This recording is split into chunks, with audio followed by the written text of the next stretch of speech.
Get up and get out. Get out. Get out.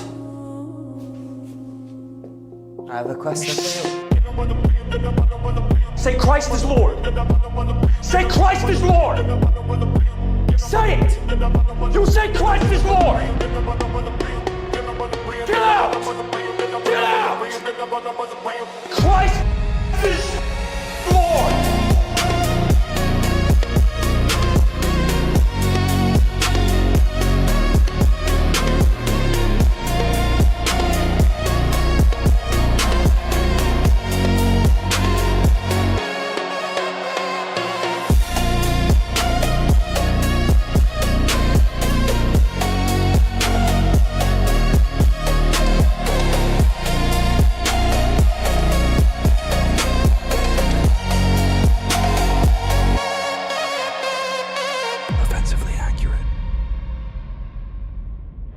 Hello and welcome in to another episode of Offensively Accurate, hosted by yours truly, Atlas Thugged, aka White Boy Voice, aka another racially ambiguous scraper. And I'm here to tell you that Jesus loves you and Christ is King.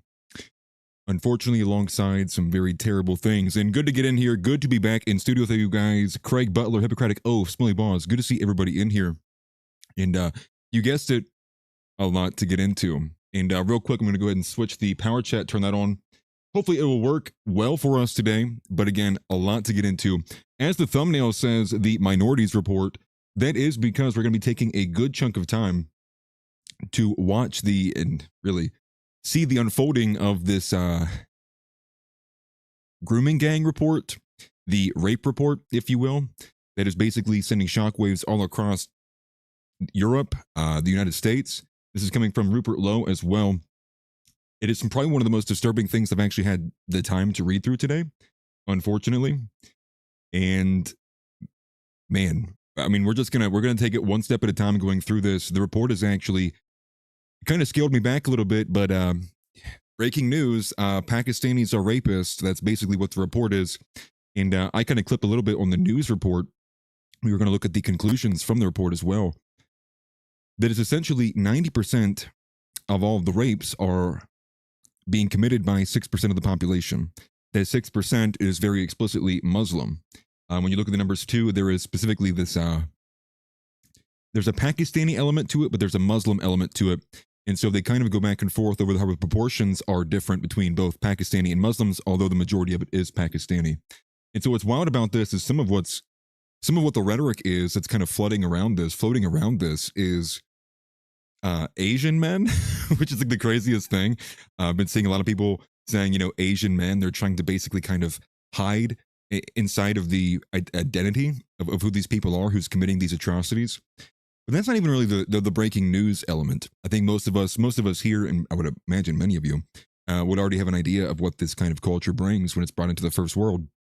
But more of the news actually is specifically about how police officers, law enforcement, healthcare workers, social workers, hospital, all of these people who have lied or contributed to it in some way or another. And I think that's really more of the story here, which is that the government was complicit in it, and that not even just the government, but many, many, many other individual instances. And so we'll go through some of these excerpts as well. And I think the biggest news piece, honestly, about this that was been circulating on social media, actually, is in the face of the report being released, there is a Jewish woman, of course, who's essentially laughing at the report. But more so than her just laughing at it, there's a moment that's been clipped that's going viral all over. She laughs before she gets into what she wants to say.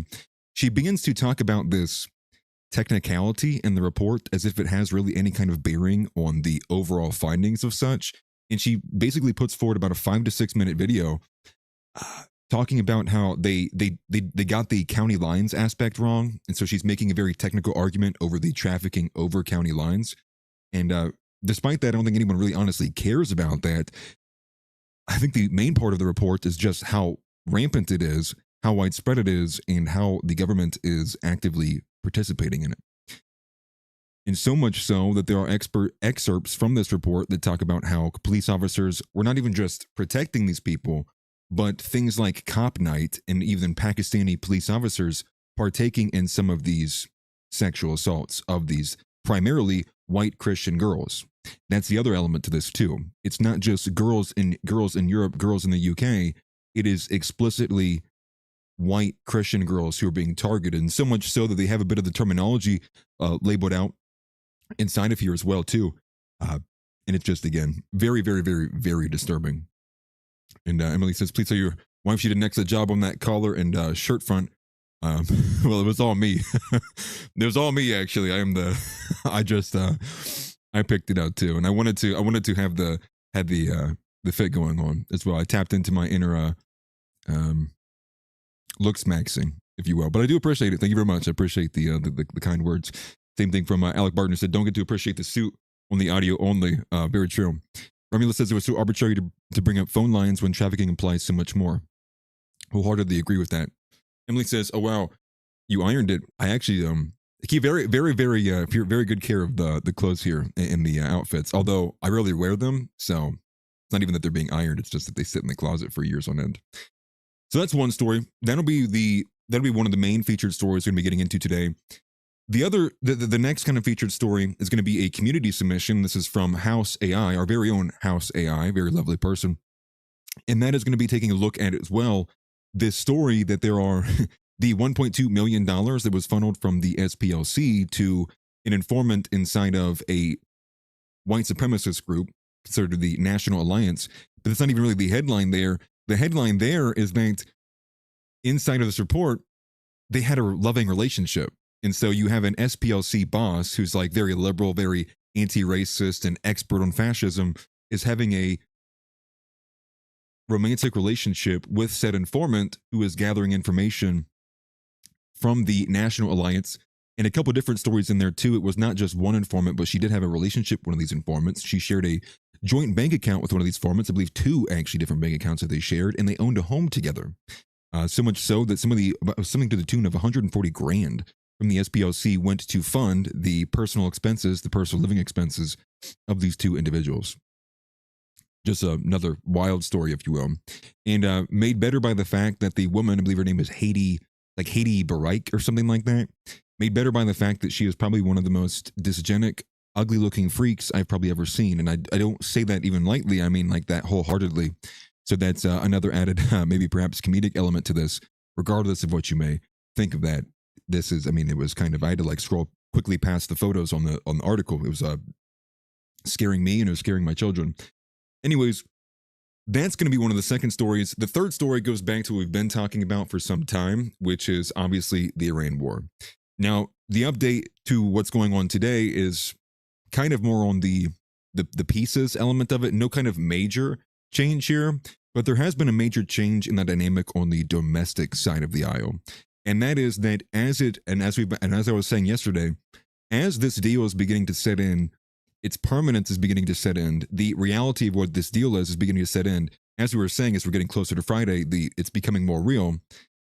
The Israelis, the Jews here in America, they're freaking out.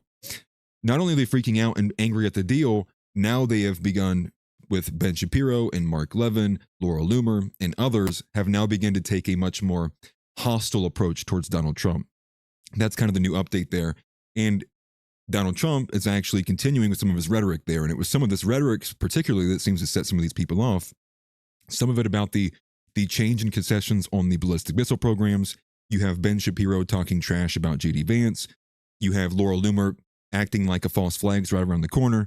And then you have Mark Levin going on 6.5-minute diatribes about how the Jews have withstanded the Roman Empire, the Jews have withstanded the Persian Empire, the Jews have withstood, over and over and over again. And so, like I expected, as the reality of this deal is beginning to set in, now all of a sudden, everyone's changed their tune. All of these extremely Trump MAGA glazers they've turned around. They are beginning to put their knives into Donald Trump. Seems to be the reaction right now. And so more so than just them being upset about the deal, they're actually upset about the rhetoric coming from Donald Trump. Ben Shapiro in particular about the ballistic missiles. And that's one of the pieces we'll get into today from Donald Trump, saying specifically that how can I take the ballistic missiles away from Iran when every other country around them has them? And he's like, that seems a little unfair. Beyond that, we also have rhetoric about Netanyahu. On one hand saying he's a great friend, a great ally, we have a good relationship. And on the other hand saying, what he does is really unnecessary, and he might be a good ally, but they're a small partner. And so some of this rhetoric is clearly beginning to obviously proliferate around the national political ecosystem as well as the Israeli political ecosystem. And the results have been comedic, charming to say the least. And truth be told, and Nick tweeted this earlier today, and this is probably the best summary of what's going on and the vibe of today. Iran won, Israel lost, total Goyim victory. That is essentially where we are right now with the Iran war as we get closer and closer to the date, and some more updates in between there as well. And a couple of smaller stories too that we'll get into as well. We have Markwayne Mullin supposedly was involved in, or at least the report is, it's alleging this with Markwayne Mullin, that he has essentially like deleted certain elements from the FDA that were pertaining to itself to Kratom. Now, I don't know how many of you guys actually know what this is, but Kratom is a, well, how would you call this? Maybe a lower tier, a cheaper tier of some kind of accelerant. I don't know what exact classification this drug has, but it is a addictive substance that can be bought at most gas stations around the United States. I know in certain states they have banned it due to its addictiveness, but as well as its lethality, and basically acts as an upper. And the reason why that's wild is because it turns out that Markwayne Mullin has up to $1 million stake in a very pro and major Kratom company. And I understand Markwayne Mullin is the guy who came in to replace Kristi Noem. And so not only has he come in and basically helped and been the face of dialing back deportations, he's also a giant piece of shit. So that's another story we'll be talking to as well. Yeah, it's an opiate. I was unsure of what classification it had. I will tell you, I've personally actually worked alongside people. This is around 3 or 4 years ago at the old bartending job that I had. There was one particular individual who I was working alongside who actually took it almost every single day. And he was very, from the outsider looking in, he almost needed it to function every single day. And it was like the difference of him dragging his feet around the job versus him being like A+ S tier employee, right? And so it's kind of wild the effect that this drug has on people. And then we'll also probably take a look at another story about how the fact that boomers want you to pay for their benefits. As we got a report from AF Post that over like 90%, it's like 90% of boomers, of old people over the age of 65, wants to continue the current status quo, if you will, the continuation of it, of making young people pay for their Social Security and other benefits like that. And that's kind of going to be a summary of what we're talking about. There's other things inside there too. We'll be reacting to things like Chud the Builder. There's an update on Chud the Builder. He had his bond revoked. We'll get to that story. The USS Liberty Survivor Phil Turney also went on Alex Jones to give a few comments. We have a disturbing new trend on Austin Metcalf from the Blacks. And Kyle Kalinske is gay as fuck. So that's kind of the update. Apologies, probably shouldn't have swore there, but that cannot be understated. Kyle Kalinske is a major, gigantic piece of trash. And Kids Dead says, you have a job interview today. No, I don't. I wanted to look spiffy for you guys. But with all that being said, let's get started. Cut straight through, offensively accurate, that's the view.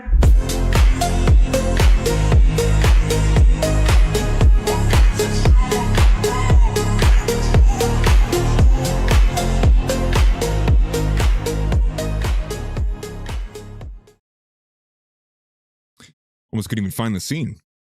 Anyways, one of the first things I want to react to is actually the meme that's going around, that this is one of the first things I saw in the morning, actually, that got me privy to what was going on. I didn't even realize the release and the report was going to come out today. But here we have it. This is from, this is a quote tweet from Jake Shields, but this is the tweet that's been going around, the tweet in question. One of them, if you will, and I'll just go ahead and play this for you. This is, I don't even know who this woman is, but supposedly, I've also seen other reports as well. No, Hilton, I did not go to court today. That's crazy. That's crazy. I'm not that much of a wigger. Please. I am white. let it not be forgotten that I am indeed white. Anyways, this is the tweet that's been going around. There's a longer video. I'm not gonna spend too much time actually covering the video, but I think this 20-second portion is really all you need to see. But what I wanted to make mention of as well is that other reports have talked about how this woman was actually supposed to be involved and actually with some of the findings here. I don't know, as like a paralegal or something to that effect, but that she basically didn't get the price that she was asking for to work on it. So they went with somebody else. So many people have been saying that this is her kind of like revenge tour. She's been trying to pick it apart since they basically told her like, okay, we're not going to pay you whatever rate that you want. You know, get out of here, you dumb woman. And so, but just to show you here, this is what everybody has been reacting to. More of this 20 seconds than really anything else. There we go. The Rape Gang Inquiry Report is out. I'm going to try not to laugh because it feels mean. So you see it right there. Funny music added in there. Obviously, the merchant meme layered in the back there with a bit of a transparency there. But that's really it, right? It's kind of this. She has it's like a 5.5, 6 minute video that she posted. She opens with this. It's like within the first couple 20, 30 seconds, she opens with this. She opens with this idea that there's something to joke about here. There's something funny in all of this. She does caveat it by saying it feels mean. I think this is we're way past mean. We're talking about criminal. We're talking about disturbing. We're talking about deranged. We're talking about the death and the genocide of a civilization happening under the guise and with the complicity of the government. And she decided she wanted to laugh at it. And really can't say it better than how this caption says it right there. So there's a quote tweet of her from John Doyle as well that I thought was actually pretty accurate, as much as I disagree with him. But he says, imagine how fun it must have been to get together, drink some beers, and then publicly accuse women like this of witchcraft, which I do have to agree. I think that that woman is safe given the era that she was born in. And so we also have this. Rerum Novarum, we're going to get into the report, but some of the surrounding information from this as well. So Rerum Novarum reporting this earlier today, that not a single major news outlet in the United Kingdom has relayed the gang rape inquiry report's release nor its findings. And if you look across the spectrum across the United Kingdom, it really looks like more so that it is really only X and America that's reacting to this at large. I've really not seen many other commenters outside of that. There was a wild section that I saw from a couple of days ago, which I do have it in the notes here somewhere. But Piers Morgan actually laughed off. I don't know the name of the individual, but Piers Morgan essentially laughed off the show, not laughing off the show, but laughed off his claim about there being 250,000 women who have been victimized or assaulted. And that kind of brings us here, which is they're saying that's a underestimate. They're saying that many are saying that the 250K is an underestimate given how some of the findings have been done, given with the expectation, the bias of the government being involved, understanding all these different kind of intricacies. And so to think 250K being a low number is insane. So we're talking about women who have been assaulted, raped, violated, and brutalized in some conditions as well too. And some of these stories, again, I cannot understate it enough. They are disturbing. And so before we get into them, I'm going to remind people that some of this stuff is disturbing. I'm not going to be overly explicit, but I would like to be accurate in what is being described here. So I'm going to say that right now for anybody who may be a little bit uncomfortable with any of this stuff.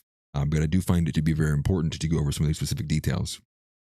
So what I will start with is actually the conclusion of the report here. Let me pull it over here. I'm going to put it back on screen for you guys. This is the report, the Rape Gang Inquiry Report. But instead of sparing you this, it is a massive report, about 170 pages long. We're going to go down to the conclusions here. It is on page 155 for those who maybe want to read along or want to find it yourself. But here it is. I'm going to make this a bit bigger. And really, you can kind of get the point across in just the first couple of paragraphs here. But this is what the conclusion of the report is. The evidence from high-profile convictions and compiled data on group-based child sexual exploitation indicates a clear overrepresentation of Pakistani Muslim men as members of the rape gangs. However, when examining the religious dimension often inferred from published names in court records and reliable reporting, the proportion of Muslim perpetrators appears even higher than the ethnic Pakistani figure alone would suggest. Analysis of conviction lists, such as those compiled by researchers reviewing cases from the late 1990s onwards, have found that approximately, this is the key portion, 90% of those convicted in relevant grooming gang cases bore distinctively Muslim names, a stark contrast to the roughly 6% Muslim proportion of the overall population. Also, I do appreciate that you guys like the latest thumbnails. I appreciate that. And so it goes on, and there's a bit more inside of this, but if you get down to the bottom here, beyond one of these these snippets, at least on this final page here, I read through it earlier today. Yes, it is here. It'll start up here, right here. And so this is how it ends in the conclusion. It says, the human cost is incalculable and permanent. Survivors carry lifelong PTSD, complex trauma, addiction, chronic physical pain, interrupted education, criminal records, lost children, and unrelenting fear. Many have attempted, suicide repeatedly, and some succeeded. Others lost their own children to the same failing system that failed them. The gangs used pregnancy as a deliberate weapon of control, and the state compounded the harm by removing babies for adoption or placing them in care while abandoning the young mothers in the environments where the abuse continued. Intergenerational trauma has been institutionalized. The state recorded the injuries, the STIs, the pregnancies, and the disclosures, yet chose votes, so-called community relations, and fear of racism accusations over the protection of British children. Whistleblowers who try to expose the truth, such as social worker Caven Vines, Tommy Robinson, and countless protective parents, were suspended, bankrupted, subject to dawn raids, asset freezing, and gagging orders. The rule of law failed, and racial and religious aggravation was almost never applied to the few that were convicted. Foreign national offenders were rarely deported, and sentences bore no relation to the lifetime of destruction inflicted. The inquiry has heard the testimony, it has seen the documents, it has recorded the names of officers, social workers, counselors, ministers, and institutions that failed. The evidence is now overwhelming and irrefutable. The rape gangs did not operate in the shadows, but with the active or passive consent of the British state. The betrayal was total. And so this in and of itself was a great way to kind of end this. But the report is out there. You can find it. It was published and put out there by Rupert Lowe. And it is just aggressive. And we have a few excerpts that we're going to be going through. One of the craziest things about this was seeing that Rupert Lowe and John Oliver, which is crazy. I didn't even realize John Oliver was still around. John Oliver mocking Restore Britain, Rupert Lowe, as well as his push for more Christian values, mocking what his belief system is. You have Piers Morgan, again, laughing off these reports, saying that's utterly ridiculous, I think, in the words of Piers Morgan. And you just look at what lengths that these people, I don't even know if you could consider these people, I certainly wouldn't. These individuals who would go way out of the way, way out of the way to lie, to cover up, to aid and abet all of these different Pakistani men. And not even just that it's all of these Pakistani men, but that even inside of like the law enforcement departments, these people were helping. Some of these stories are, again, insane. We're talking to the point of police laughing at mothers, taking the girls back to their abusers. You have mothers in some situations calling the police for the police to tell the mom, why are you being racist? You need to leave us alone. I mean, like, we're talking like extreme levels of dystopia insanity inside of this case here. So what I will do is I will take you to Rupert Lowe himself. And he actually gave a bit of the summary. And I see you in here, Zeb. He gave you a bit of the summary here of some of the testimony, and I'll go ahead and let him say it himself. But there's about 5 minutes of this. I'll go ahead and play the first portion of it just to get an idea of what some of these cases sound like. Probably won't listen to the full thing. But this was Rupert Lowe in front of their government, as well as, and there's also a positive inside of this, that there was a nationalist victory on the return directive. The return directive is essentially an enhancement, a volume enhancement over their deportation apparatus, to which we'll get into as well too. But video has been circulating from the nationalists, like celebrating. We're talking like, Kobe Bryant level, like, celebrating. They're like screaming. They're clapping. People are like running across the room, slapping each other up, shaking each other's hands. It was kind of funny to see. But here's a portion of this. 260,974 British men and women who signed the petition to make this debate possible. And I want to welcome these brave survivors who are sitting behind us in the hall. This debate is about them. As you quite rightly say, it's not about politics. I want the world to hear what we heard during the 2 weeks of our independent rape gang inquiry hearings, an inquiry that should never have needed to happen. I sincerely urge this Parliament to listen to the testimonies from these brave survivors and to act, to finally act. So the first testimony, he took his pants down, penetrated me, had sex with me. He then stopped before ejaculation. He picked up the bottle of Jack Daniels, which was now empty, and he forced it up inside me. He broke the glass while he was there. At that point, I was about 12, nearly 13. And many of these are young girls under the age of 16. Now, I watched a little bit of a dissertation on this from Joel Webbin as well this morning, and Joel Webbin provided a bit of historical context in about a 12-minute video that he published to give a quick breakdown on some of this. And what he talks about is how actually you can trace this going all the way back to around 1950, which I found to be quite literally insane. But that was what he says is the first instance, really, of it was like there's like 4 Pakistani men gang raped a woman all the way back in the 50s. And then he's talking about how each kind of immigration act since then, I believe there's one in the 70s and there was one in 1993. And every time the immigration became more open, it opened up, the grooming gangs became more systematic. They became more networked, more operable, as not only was the immigration expanded, allowing for more immigrants, more third worlders, more Pakistanis, but that it also came with less monitoring, less surveillance, less caring of what actually is occurring in this, because obviously to care about what these people are doing is racism, or at least that the average liberal woman would have you believe. Another testimony. I was held down by the men as they each took turns to orally and vaginally rape me, taking it in turns to pin down my arms and my legs. When the assault ended, the men hit me repeatedly, threatened to find me, kill me, and harmed my loved ones if I ever told anybody what had happened. Another. So I just wanted to play that because understand that the majority of these, like what he just read was it's almost like it pales in comparison to what some of these other ones are, like in terms of how excessive they get, how disgusting they get. One of them goes into the length that talks about how a guy took an empty Jack Daniels bottle, broke it open, and then used that to violate the female. And enraging would be one way to describe it. But when you look at how the government is also treating it as well too, like I can't even imagine what would be going in the mindset of one of these fathers who have been afflicted. And even so, there is a case of one of these fathers who tried to do something to save his girl, and the police arrested him.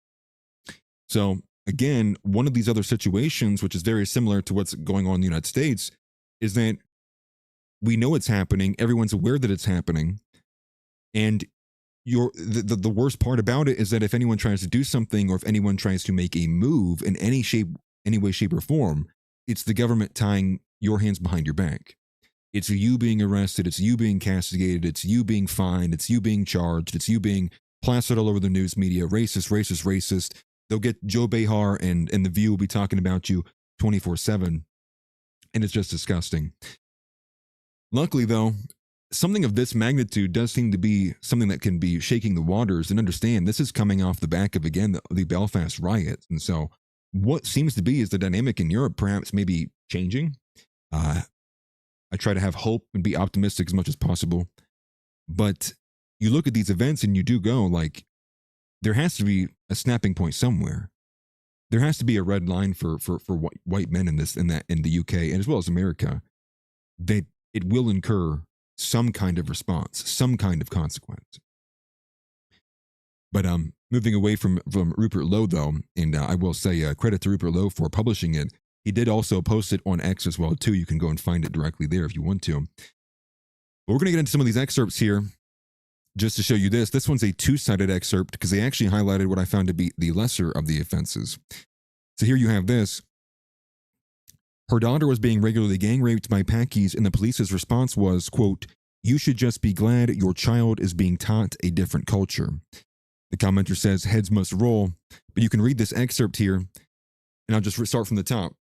When Fiona's mother called the police to report her daughter missing and mentioned a history of abuse by Asian men, and here's that Asian men tag showing up again, The call handler told her, quote, "You can't describe them as Asian men because that's racist. You should just be glad your child is being taught a different culture."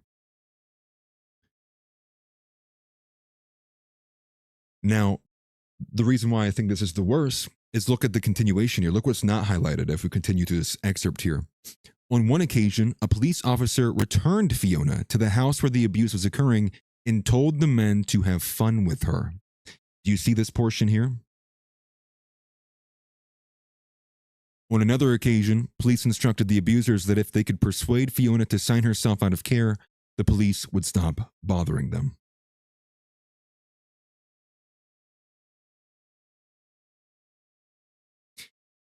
Caillou's top gal. Response: I need Hitler. But this is just insane. I mean, talk about, I mean, this is even, like, this is well beyond insane. This is just evil. Let's be honest. This is evil, and it's no laughing matter. This is disgusting. And this is what I mean by like how, like, and I'm supposed to take and look at these people as if they're human beings. How does a police officer take a girl back to a house where she's saying abuse is happening and then tell the guys whose house she just dropped off to have fun with her? That's evil. And what's wild about this too is a lot of this is actually happening in like these foster homes or with like not directive care of like direct parents, but like a child is being taken care of by a grandmother or like a niece, something to that effect. Just honestly, it's just like I don't even know what you say to this. I would hope that at a certain point, people would decide maybe it's better to be racist than allow my own daughter to be gang raped. That's kind of where we are. It's sad, it's discouraging, it's disgusting. But that's kind of the question is this the line or does it have to get worse than this? And honestly, when you look at that, it's like, how much worse can it get than there being a systematic grooming gang raping network that the government helps protect and aids and abets? Where I mean, is there something underneath that? Would that not be considered the bottom of the barrel? I don't even know how you go underneath that. I mean, how much worse could honestly something be?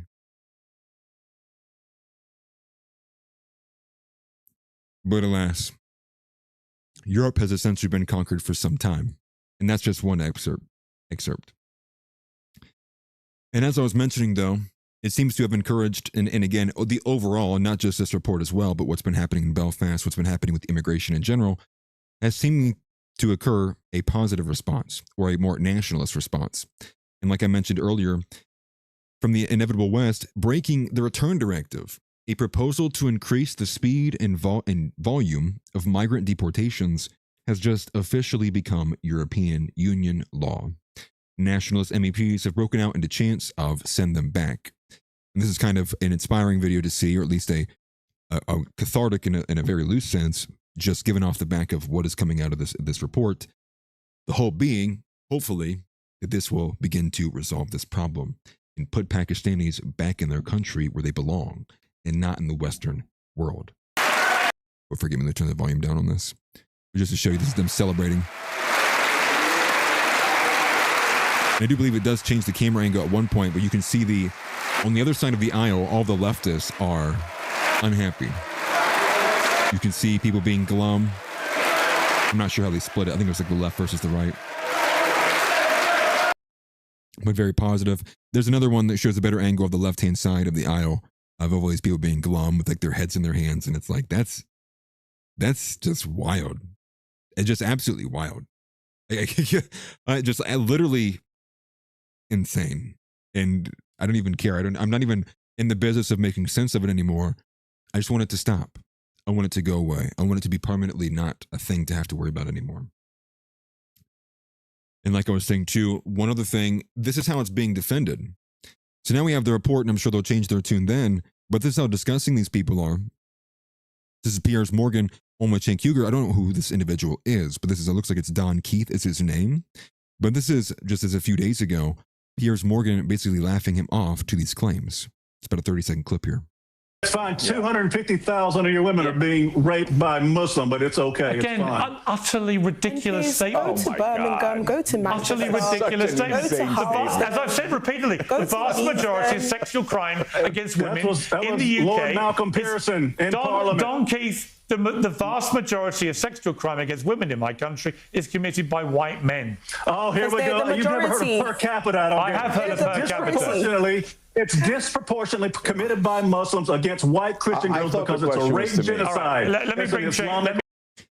And you could see as Piers Morgan saying, no. You see Cenk Uygur trying to laugh him off. I'm not even sure what these two women were saying or if it even matters. But this is why this is what we're up against. People have been talking about, uniting with the left because of Israel. Look at these people. Unite with the left. Do you see how, you see what do you honestly think that these two men don't understand what per capita is? I mean, that's kind of the question, right? Like, is the expectation that these guys simply can't understand per capita? Because I don't believe that. I believe that these two men are capable of understanding per capita. I'm of the belief that these men are just lying. I'm of the belief that these men, whether Piers Morgan is just a self-hating liberal, or Cenk Uygur, who's not even white. So who knows what his biases may be. And I'm obviously no fan of Cenk Uygur, and I don't really listen to him all that much beyond reacting to him when he says stupid shit like this. Again, forgive me, I probably shouldn't be cursing that much. But Piers Morgan, on the other hand, what level of racially cucked do you have to be to ignore what is staring you in the face? And again, the women are another story, one that I would imagine does not bear much concern, to be honest with you. And what I have here is, again, this is another instance here of this father who is arrested in one of these cases. And again, as we're getting into this, so many videos, so many excerpts have been getting responded to. Asmongold's been reacting to this since this morning. Many people coming out and just like, I mean, honestly, let's talk about like being on our heels. Now, the crazy part with this is like, this has been talked about for some time. We have people like, and again, I never remember what his real name is, but obviously we have Tommy Robinson, but many other people. Elon Musk is always boosting the stories about this. We had all the reports that have been coming about how all the different attempts of the government, the UK government, the parliament, whatever you want to call it, doing their best to cover it up, lie about the numbers, not let things go through. I mean, it's just disgusting. But beyond disgusting, it really goes back to the perspective here being, it's less about left versus right, it's more about good versus evil. And when you try to describe, you try to understand the motive of what these people are, like imagine that, like you're trying to rationalize the motive behind Piers Morgan denying or rejecting the per capita, or simply just lying. You really can't rationalize it in any way, shape, or form. That is, he's making an argument. Because if you did, you would have to say, well, the argument he's making is that would basically be what the police said to that Fiona's mother, that these girls should just be thankful that they're getting shared with the culture. And to rationalize that is just simply to go like, I mean, he's rationalizing evil. Like he's at the point where he's just rationalizing pure evil. And, or is this simply because he views racism as the ultimate evil? Either way, who cares? I think we're in the business of not even caring anymore. I'm going to be honest with you. I don't care at all anymore. I don't give a shit what Piers Morgan has to say about it. I don't give a shit about what Cenk Uygur has to say about it. I don't give a shit about what any of these liberals have to say about it. This is evil, and this not only is it not sustainable, this shouldn't be tolerated at all. We are the Western world. We are a Christian nation. America, and by all accounts, Great Britain should be too, although it has fallen. The caring about the optics, the caring about being racist, like it's all got to go. They are literally systematically, with the help of the police, raping underage girls. That cannot be understated. This is a real element. And not only is it just happening to women, it's happening specifically and explicitly to white Christian girls, and women. They are targeting them. So much so that the report goes into detail talking about how they want to keep the Pakistani and the brown woman pure for marriage. But they see the Christian woman as lesser dignified, as lesser beings. They're inferior. And you're telling me Piers Morgan's just not privy to any of this? Piers Morgan's just not even in the slightest been around this. I mean, and the reality is it doesn't matter.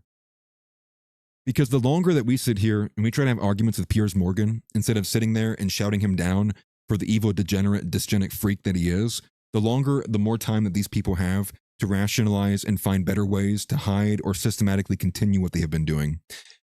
Fuck Piers Morgan and fuck any single person that defends any bit of this. This is some of the most just disgusting, inhumane thing I've ever seen in my entire life.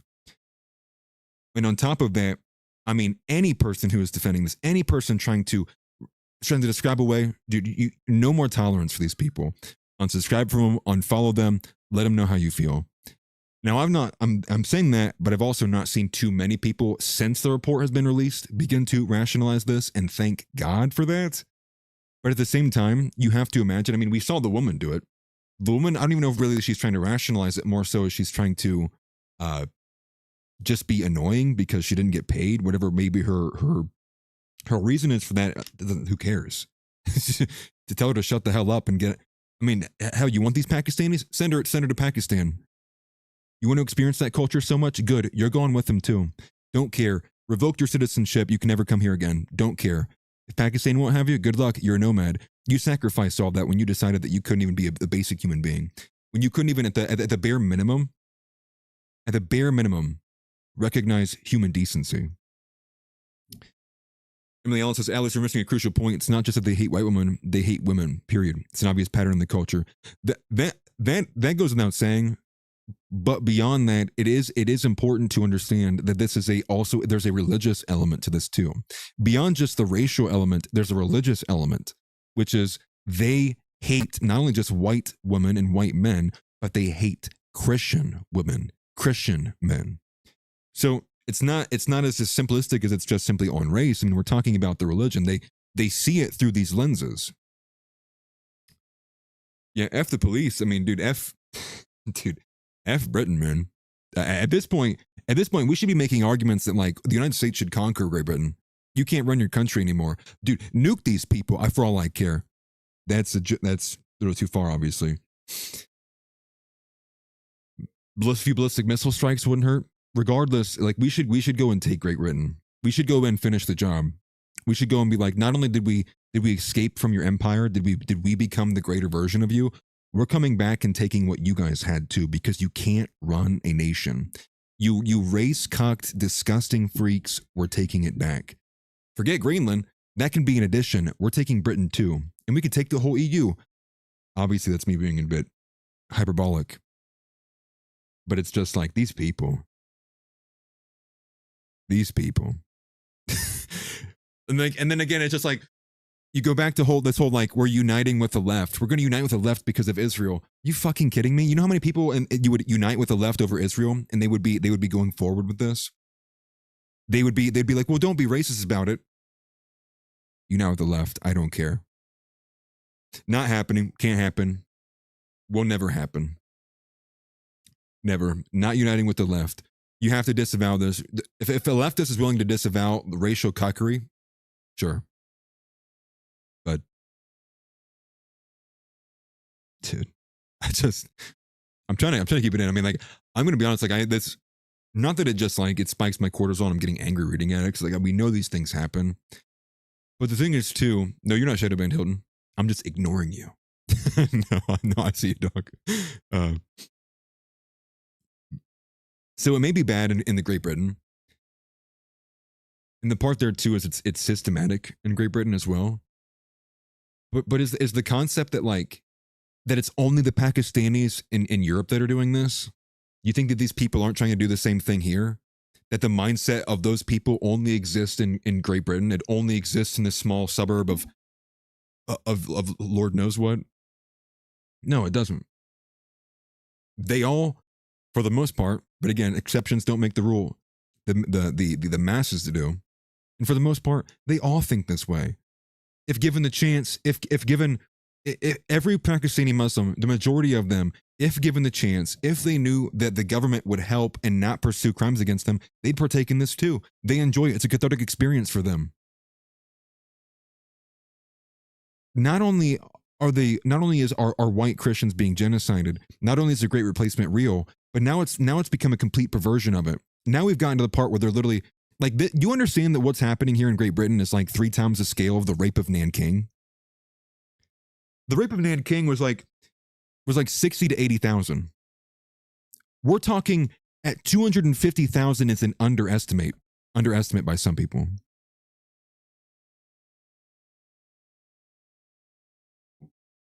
So for all you people who want to sit there and bend the knee and get on your hands and knees like a good old dog for black people and Muslims and Pakistanis, I'm done with you.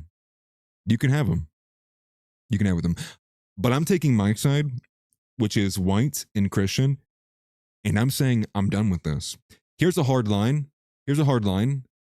No more Muslims, no more, without even saying it, no more Jews, but no more of this, period. No more rationalizing this. It has to be over with. It has to be done with. And hopefully Great Britain responds to it. Hopefully the UK responds to it. But to go back to this is a father. He's going to tell about his story as well, too. This man's daughter had been kidnapped and was being abused by a Pakistani rape gang. He tried to rescue her from the property she was being held at. British police arrived and arrested him for trying to save his daughter. I'd got a phone call to say where Elizabeth was. So I come across, because I lived on next estate, I come across. Yeah, fuck the CIA house. I saw a movement in Curtin, then within blow it up. 5 minutes, a police car arrived. They asked me what I was doing, I told them. They arrested me and took me back to where I lived, and then they arrested me. So obviously I'm sat in house again, and I would getting more and more frustrated. So I come back over to the flat. 1 hour later or something, was it? It was about 20 minutes. All right, okay, yeah. So it seemed within minutes, a van pulled up this time, and I think there were 2 or 3 officers. They arrested me, took me down to the police station. Took me to police station. They didn't take me to where they usually charge people and that. They took me straight through into a room near cells. So I'm in there. About half an hour later, they come and got me. Come on, you're going. I went, what do you mean? Just follow me, they said. So I followed them, and they took me through officers and out from where police station is, where public going.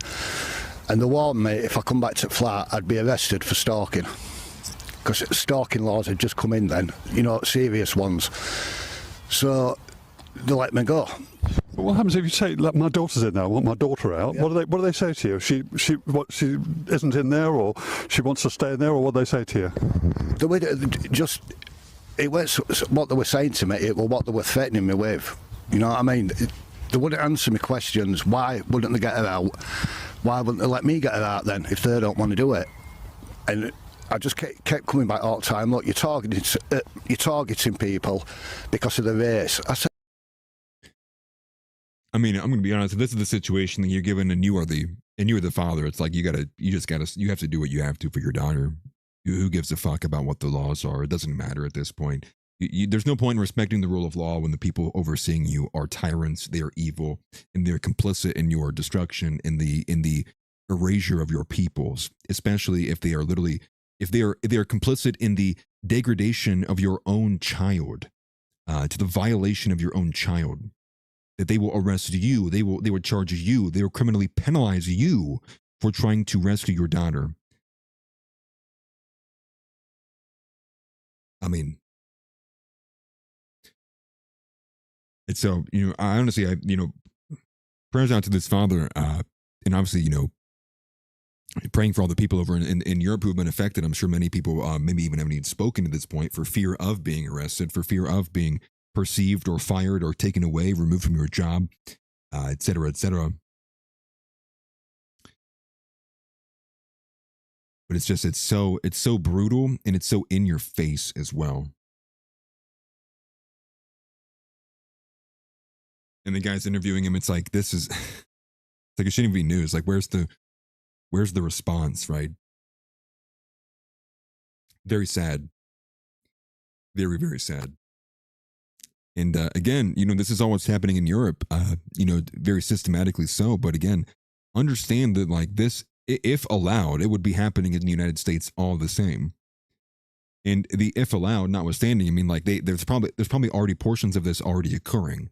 Probably not at the scale and not at the level of protection of what's happening in the UK. And again, Amelia Reed said he's red pilling his mom on this. Like, listen, the conclusion of the report is that 90% of the rapes are being committed by 6% of the population. 90% of the rapes are being committed by 6% of the population. The reason why that just simply cannot be uttered, the reason why that simply, and even if it is said, even if it is uttered, and much like we looked at on the Fresh and Fit with the black shit losing her mind on Hayden with Mr. Woman Propaganda. Well, the reason being, again, is because at the core of these people's beliefs, there's tolerance, but even deeper than that is the egalitarianism. It is the everything is equal, all things equal, everything's the same. There's no difference between, and that's maybe more of the argument, maybe more of the foundation, is that there's no difference. White people and black people are the same thing. Brown people and Asians are the same thing. Asians and white people are the same thing. And again, all of that in defiance of the distinctions that God made us with. So is that the argument here? That God made a mistake? That all these differences are just mistakes or can be attributed to? And they'll make some kind of bullshit argument for that. But that's why, for one, they refuse to engage with per capita. But secondarily to that, it's why when you bring up these things, like how the woman reacted, what did she say? What does the woman say? He's talking about the disproportionate amount of crime being committed. She responds with, but yeah, isn't it a problem that there's more black men in jail than white men? Why would that be a problem? Well, it's again, because of going back to her thought process, her belief system is built upon everyone's the same. So if it was 60% blacks and 40% whites, she would assume there must be a problem. Because in her worldview, all things are equal. There is no distinctions. It's all gray, just slop. So in her world, the perfect system would be 50% black, or it would be all equal. The numbers of the different races in jail would be all equal. And that's from her worldview, that everything's the same and there are no distinctions. There is no genetic reality. There is no racial reality. There is, quite simply, the reality is it's all the same.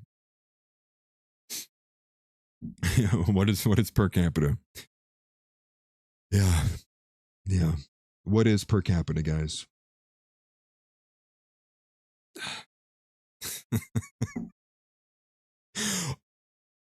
Well, it's angering because, again, you don't seem to understand. Earth isn't yours to conquer. Yeah, I appreciate it. House Leotardo sent $25. Tolerating grave evil in society is, in itself, a profound moral. I appreciate the Super Chat House. Thank you. He says, tolerating grave evil in society is in itself a profound moral failing. Major W to House for the Power Chat. I appreciate it, brother. And wholeheartedly agree. One of the best memes, one of the best photos, I think, that's come out of the Christian sphere. Yes, W's in the chat for House. That's a major W. Mr. House AI, our very own AI system. Is that it's Archangel Michael with, I'm forgetting, it's the rod. Is it the rod or it's the spear? One of the two, stabbing and piercing through the head and body of the serpent, of the snake. And it says, tolerance is not a Christian virtue.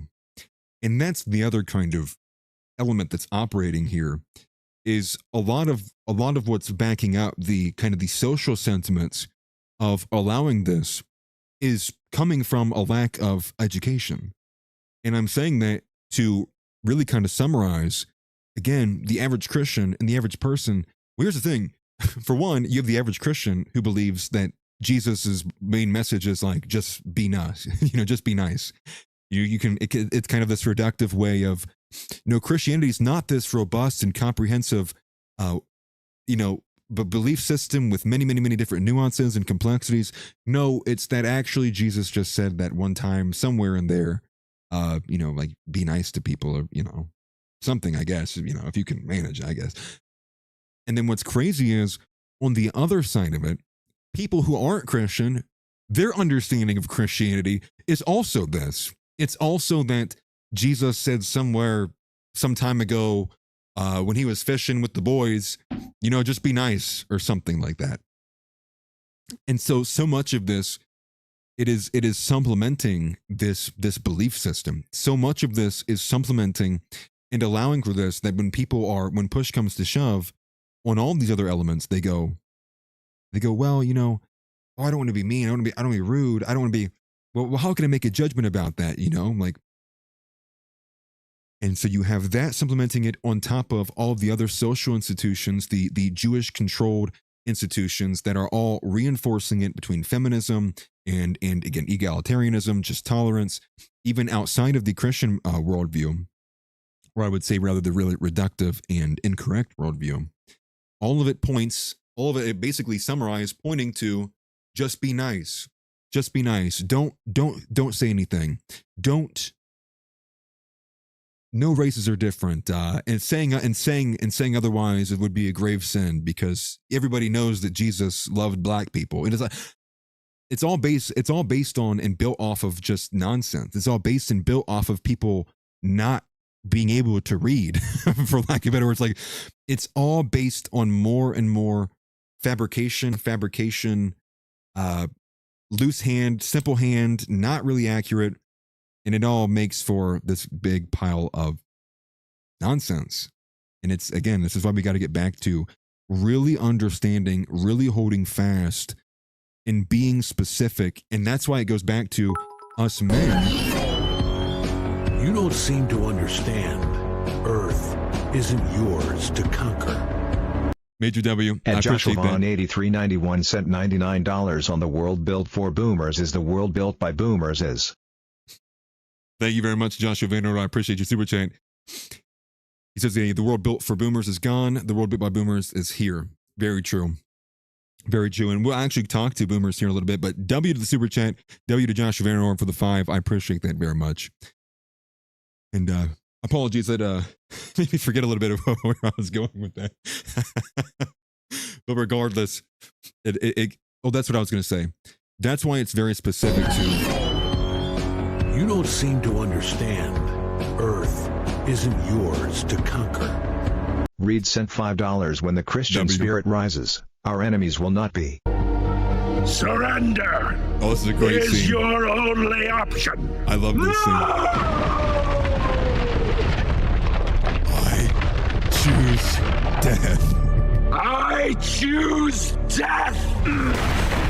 I love this scene. I love all of them. W's in chat for Reed as well. Thank you for the super chat, man. I appreciate it. Looks like I'm dropping some frames, unfortunately. As I was going to say earlier at the beginning of the show, I put this in the Discord too. There's storms expected, pretty heavy storms in my area. I think they're already floating out tornado warnings, so I'm hoping that it's going to stay okay. So I got a little bit ahead of time as well. But thank you again for Reed, for Josh, and for House. I appreciate the super chats, and let's hope our best that the stream stays alive. I'm going to hope so. I'm going to pray so. It's looking like I'm dropping a lot of frames right now, unfortunately. But we'll do our best to maintain, and I'll stay on as long as I can. We do have Business Atlas today, but what I wanted to say, and really to finish my point here, is that is why, to me, it is an imperative that not only that we are resistant to what is happening, not only do we say we're tired of dealing with this, not only do we say we're not doing this anymore, but being able to supplement that, because we are, as Christian men, we have a mastery of understanding of what the Christian faith is. We have a mastery of understanding of what Jesus' teachings are. We have a mastery of understanding of what is and is not Christianity. And that's what it is to say, We are elite human capital. And that's why it's important, because when you are in these conversations, when it's up to you, when you are the father to your children and your wife and your family, that's why your responsibility, if push came to shove, if the opportunity presented itself, you better be in a position that you can articulate the teachings of Jesus Christ, that you can articulate and explain, argue for or against what is good or what is against evil. So to me, that's why I continually say it is imperative, and I implore each and every one of you to be like a Nick J. Fuentes, to be like a Scott Horton, or insert any person. I always use Nick because he is the best one at this. He is the best stream of consciousness. That's what helps win, is having a country filled with Christian men who know front to back what is and isn't, what should or be shouldn't. All of it. That is what will help heal this country. Men who not only are willing to fight the fight, but men who know how to fight the fight. Men who know how to handle situations. Men who are not getting cortisol spiked, but can handle situations, cool under pressure, can be calm, and can handle it. That's what we need. Elite human capital. You get a nation of men filled with Nicholas J. Fuentes, as America's healed overnight. It doesn't matter what the left is, because on the other side of it, you have so many men who go, nope, being on the same page, understanding it. And that's really one of the big problems here is we're all so ready to react, and we're all reactive, and everyone knows it's bad, but so few can actually articulate with an extreme ability to be precise in the way that would matter, the way it would be persuasive to people who weren't already privy to what you were saying, or maybe even to people who had political priors who would make them oppositional to what you had to say. That's what matters. And that's why being charismatic matters. That's why all of it matters. It's a whole deal. Now, sure, people can be charismatic in unconventional ways, but for the most part, that's why it matters. Go to the gym, be a guy who people want to be around, right? Be a woman who people want to be around. I think that goes without saying too. But I think, to me, that is where the energy should be focused. Obviously, and yes, we're going to be reactive. We're going to be angry. We're going to be responding to things. But more than that, it matters, and it's more important, what are you responding with? How are you coming across? What is your argument? How deep can you go? When you do these deep dives. Obviously, Pakistani, that's not good, but can you explain why it's not good? Can you string together from point A to point B to point C to point D and give your opponent no room to breathe? There's nowhere to go. You're cornered. That's what I'm saying, and that's why I'm imploring people. So when you get in these positions, you get a chance to be on Piers Morgan. You get a chance to argue this in your family. You get a chance to argue with whoever. You have the argument. You know what you are talking about so down pat that they're getting choked out. They're getting force choked, and you're Darth Vader. There's nowhere to go. I know what's going on here. You don't. Just like that Omni-Man thing. Just like what it said there. You seem to be confused here. You seem to be confused here. Earth is not yours to conquer. America is not yours to conquer. Europe is not yours to conquer. You seem to have a misunderstanding here. That's what you need to be, and be so confident in your ability. And that's the other thing too. Having the mastery of this, understanding and having the knowledge, understanding the history, the context, all of it, it gives you confidence. Because when you're reacting and you see, black person doing something terrible, Pakistani doing something terrible, well, the average person can go, well, that's terrible. But can you explain it in a way that would convince the average person to go, you know what? Not only is that terrible, we should do things to make sure it never happens again. That's what excellence is. That's what being a white man is being excellent, overcoming, and being better almost in all ways. People may take that the wrong way, but wholeheartedly, I think that's where we are. And did the stream go out? Did the stream go out? Are we still here? I can't tell if we're still here or not. Dude, of course I'm going on a rant and the internet's about to cut out. Okay. That's funny. It looks like I'm dropping frames crazy, so I apologize for it cutting out, but like I said, there's storms here. Stream cut off. That's what happened to mine on my end. It went back to the beginning. So hopefully for some of you, for those of you, I'm still here. Just hit the live button and catch back up. But alas, that kind of rant. We move on to one of the next things I wanted to talk about here. And so now that we kind of got our side rallied, we kind of got our side, hoorah. Moving over to understanding and seeing the opposition here. Two ends.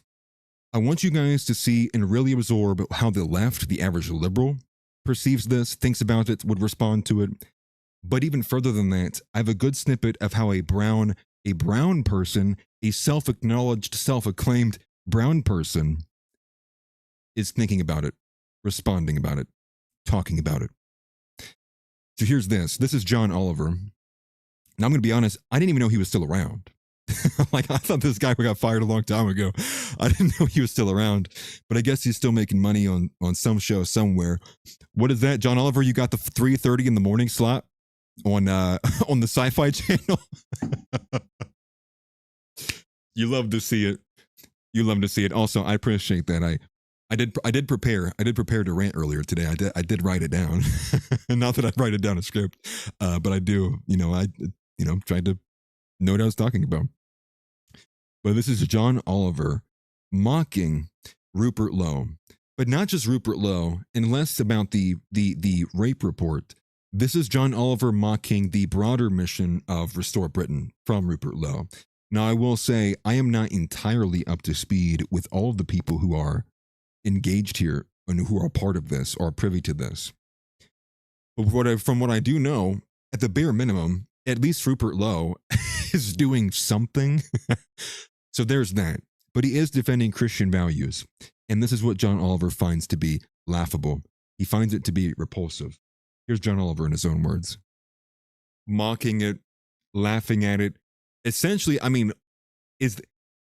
what you could take from this is John Oliver's, he's arguing, he's pro cousin marriages. He's pro third worldism. He's laughing. He's laughing at the guy talking about we want to bring back our Christian values. Like you need to burn this into your memory, right? Download it, HD gigafile, put it somewhere where you're never going to miss it. You say, I want to bring our country back to Christian values. I want my country turned. They're laughing at you. They're pointing at you and they're laughing. They're throwing the shit with the monkeys, with the Indians at you, and they're laughing at you. They find what you want to do, what you believe to be a joke. They think that you are evil because of it. This is their viewpoint. This is why you can't unite with these people. They are filth. It goes back again. To you cannot play a game. You cannot do the song and dance with someone who is cheating. And not only do they view you like this, not only do they laugh at you, not only do they find it to be something to do on a comedy show, or what even John Oliver is anymore. It's kind of fake laughing. You don't seem to understand. Earth isn't yours to conquer. W. Hilton sent $50 the last time British people were funny.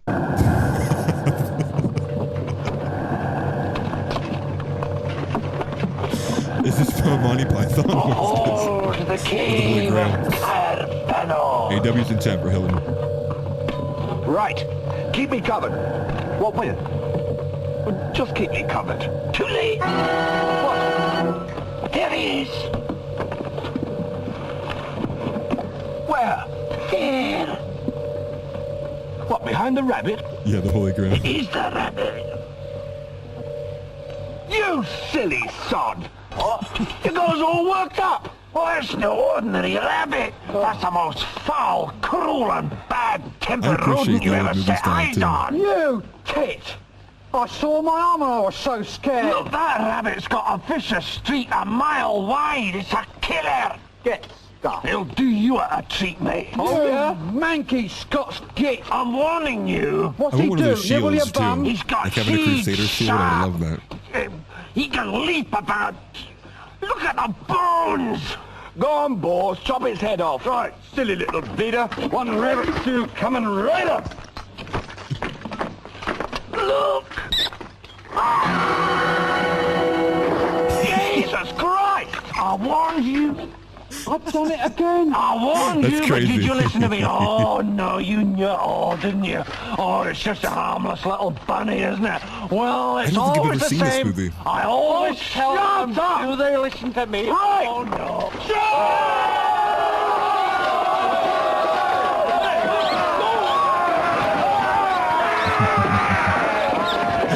That's funny.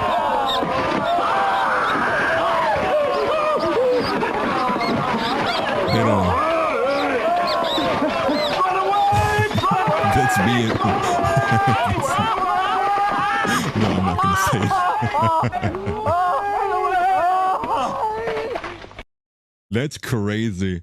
I don't think I've seen that. Maybe I thought I saw the Holy Grail. I must have maybe only seen Monty Python stuff, but that is funny. And W. Hilton again. W. Hilton, that's a major chat in. I appreciate the 50 bomb. Thank you very much, man.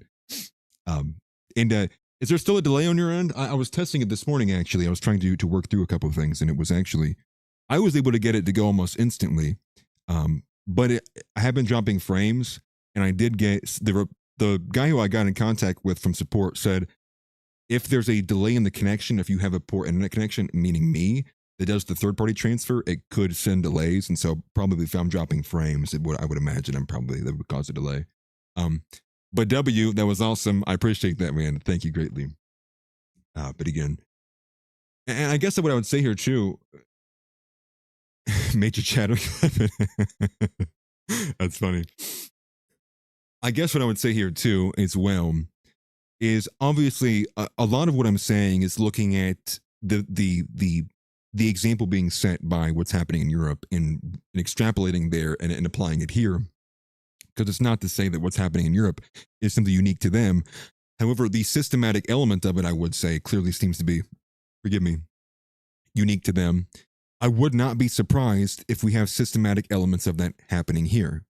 And here's the thing, even if it's not happening in the format of it being grooming gangs, we very clearly, yeah, it's Peter Thiel, I blame him too.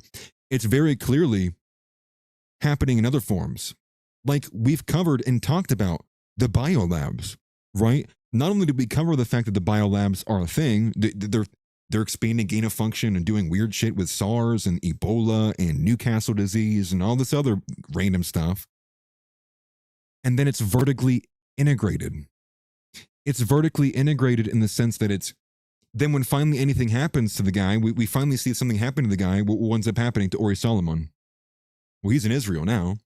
What ends up happening? Well, the prosecutor, Jewish. The judge, Jewish. The guy who commits the crime, Jewish. At the bare minimum, Israeli. I think Ori Solomon's is a unique case, though. Either way, it's happening here, too.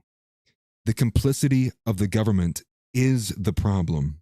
The people in the government who allow and look the other way, and not even really looking the other way, but intentionally doing things or applying legislation or applying leverage in forms and formats that allow for it to continue or be expanded.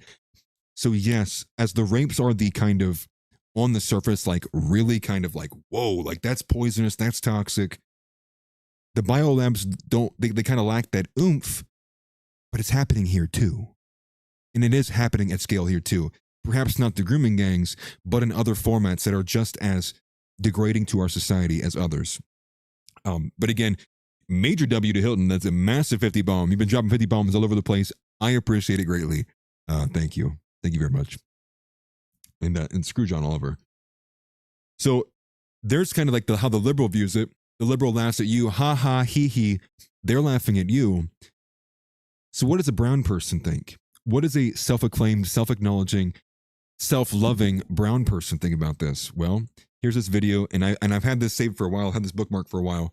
And so for you guys who haven't seen it, get ready. Get ready. It's a minute and a half of confirming all what you believe. Here it is. You have lost. You lost. The mistake that you made is you let us in the first place. See, that's the thing with brown people. And I'm going to say this as a brown person. There's a lot of us. Like a lot. There's like 1.2 billion in India. There's more than 200 million in Pakistan. There's like 170 million in Bangladesh. And those are just the people there. I'm even talking about the folks who are expats or immigrants. There's a bunch of us. And we breed. We're a breeding people. And the problem is you let us in 1965. There was a few. There were a few Nico years looks beforehand, but rough. once you let one of us, That's crazy. you know what happens with brown folks? That's funny. Our grandfather comes, our uncle comes, our aunt comes, our cousin comes, our second cousin comes, our third cousin comes. Then we have kids, a bunch of kids. And then guess what? Some white women, you know, the Western civilization women, the pure women, the American women, quote unquote, the Rust Belt women, the real women, they like some of us brown folks. We don't take them. They come to us. So we're embedded. We are everywhere. We are everywhere. I've traveled this country. I'm going to speak as a brown person. Brown people are everywhere. There will be a Patel Motel or there will be a Desi restaurant everywhere. Do not for a second even think that these people are not tribalist. For a second. I mean, this guy is telling you himself. He's bragging about it. Do you understand? He opened this by saying you lost. Lost? What competition did we lose? Understand that's how they're viewing it. They're viewing it and they are glad they are doing it. They are happy they are doing it. They're taking the W. While you're being told by your wife, by the liberal news media, by the Jewish fifth column in this country, that it's a good thing. While they stand over you, they're spitting on you. That's why I'm showing you this. Obviously, I don't want to hear more of these opinions from brown people and women, but this is why it matters, because it's coming from one of them. That's how they view it too. They're viewing it the same. It's the same way. They look at it and they go, they're happy for it. It's a W to them. I'm dropping more frames right now, aren't I? That's unfortunate. It's crazy. I wish YouTube wouldn't be so bad, man. I guess I'll give it a second. Holy crap. It's going out really bad right now. I don't even know if it's working on my end still.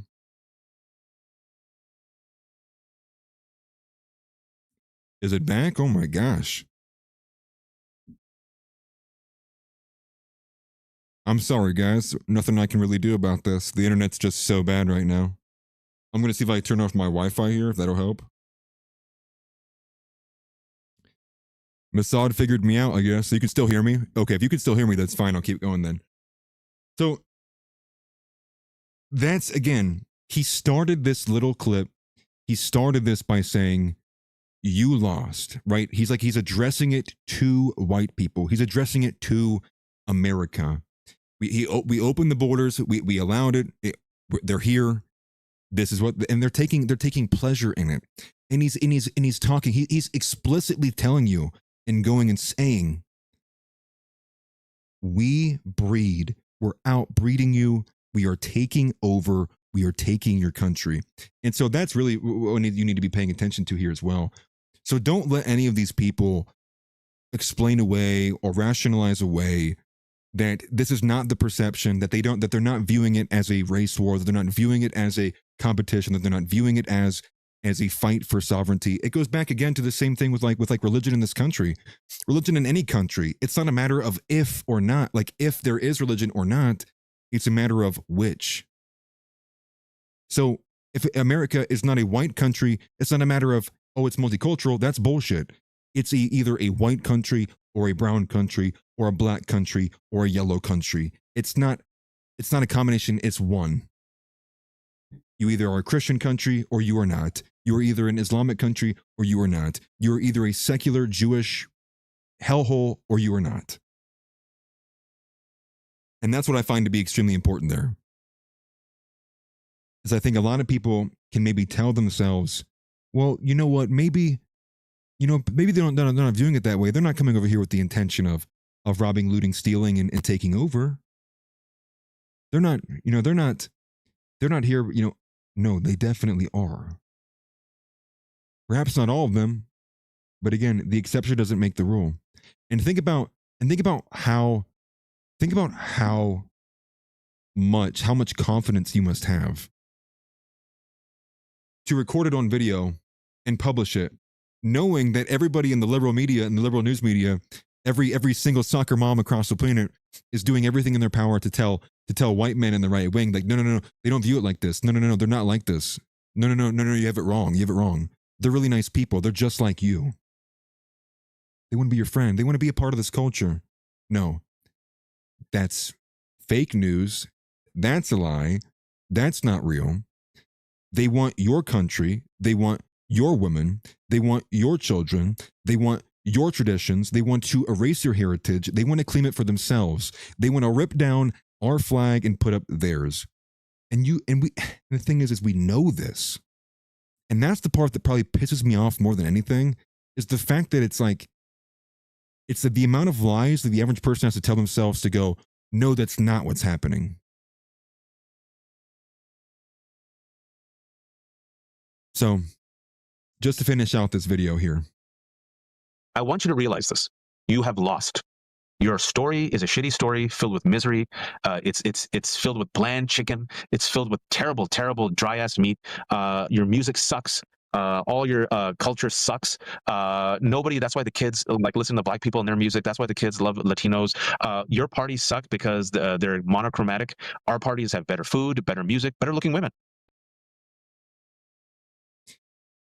Do not forget how they feel about you.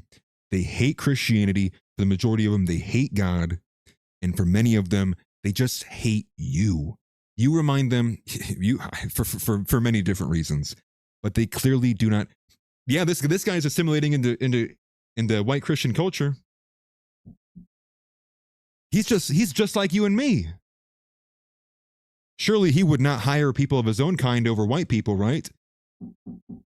Surely he looked at my resume blindly. Surely.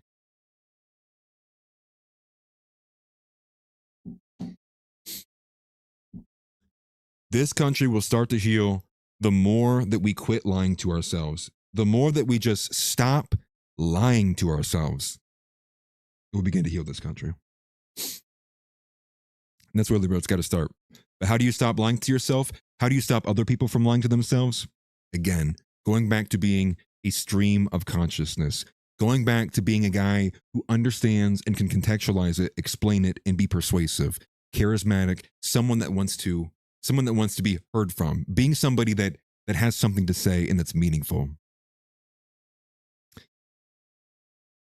It can't be forgotten. Do not for a second let a liberal lie to your face about how these people are. Your country is at stake. Your heritage is at stake. Christianity in the West is at stake.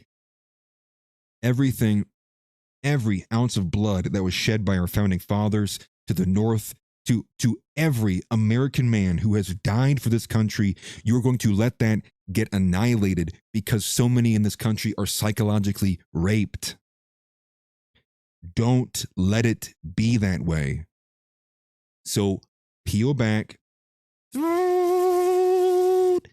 undo the indoctrination, undo the brainwashing, and be someone who can lead, speak, and tell, and demand, and command, power, everything.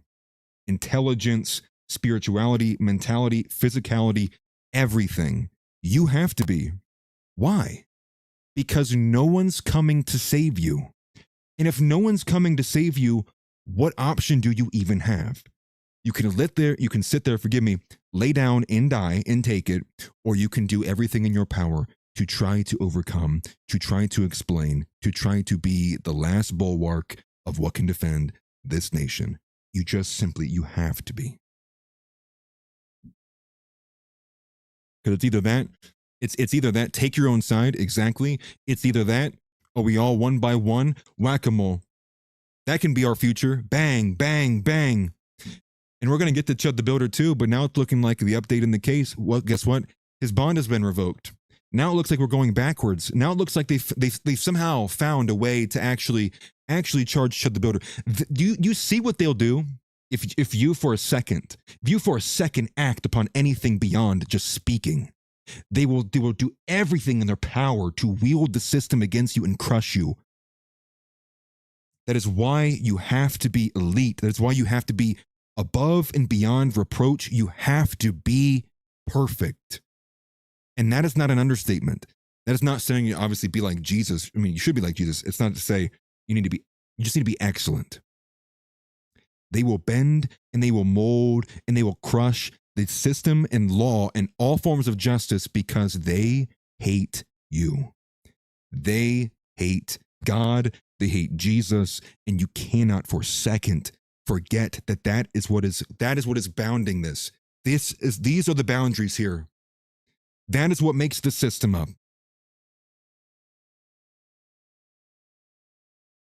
And that's why I'm, again, along with Keith Woods and many others, I'm just so sick and tired of seeing men burning out and blowing out in a fireball of rage. And I'm sure it felt good. I'm sure for Chud, it's felt great doing what he's doing. I'm sure for many of these other instances. But what happens to the majority of them? In prison, gone, taken away from family. And I hate seeing it. I'm tired of seeing it. And I'm not going to sit here and send more men down that path. I'm telling you, you need to be an encyclopedia. You need to be everything that the other men before us were not. You have to. And I agree, Free Chud, what's happening to him is just, you can't forget, like, there is no rule of law in this country. There isn't. There is no rule of law in this country. You as a white man will be held under the most maximum level of scrutiny, and then there's everyone else. You need to be operating with that in mind. Because how are we gonna win this fight if everybody who has got a half a mind of understanding what to do is in prison? It just makes it harder for those who aren't. We're gonna get to Chud the Builder. That's kind of covering the main story today. What I wanted to cover with with just that specific story of the rape gangs of the Pakistanis, the Muslims. It's disturbing. It's disgusting. I pray that Europe can figure it out. I pray that men will stop taking it. I pray that men become intolerant to evil. I pray for it. I pray for it for there. I pray for it for here. I pray for it for everywhere. What a world we could have if men quit tolerating evil.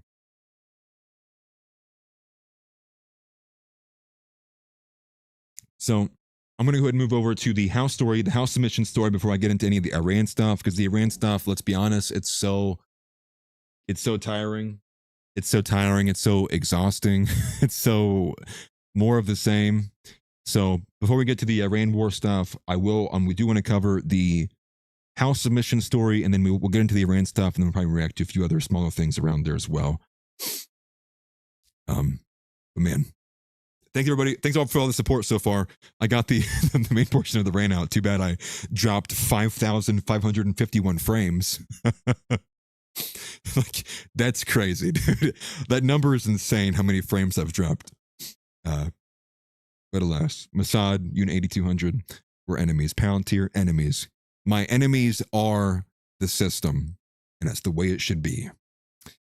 So going into the House Always Wins story, we have the SPLC boss having a loving relationship with a neo-Nazi informant.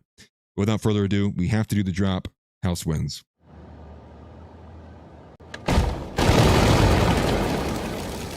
The House always wins.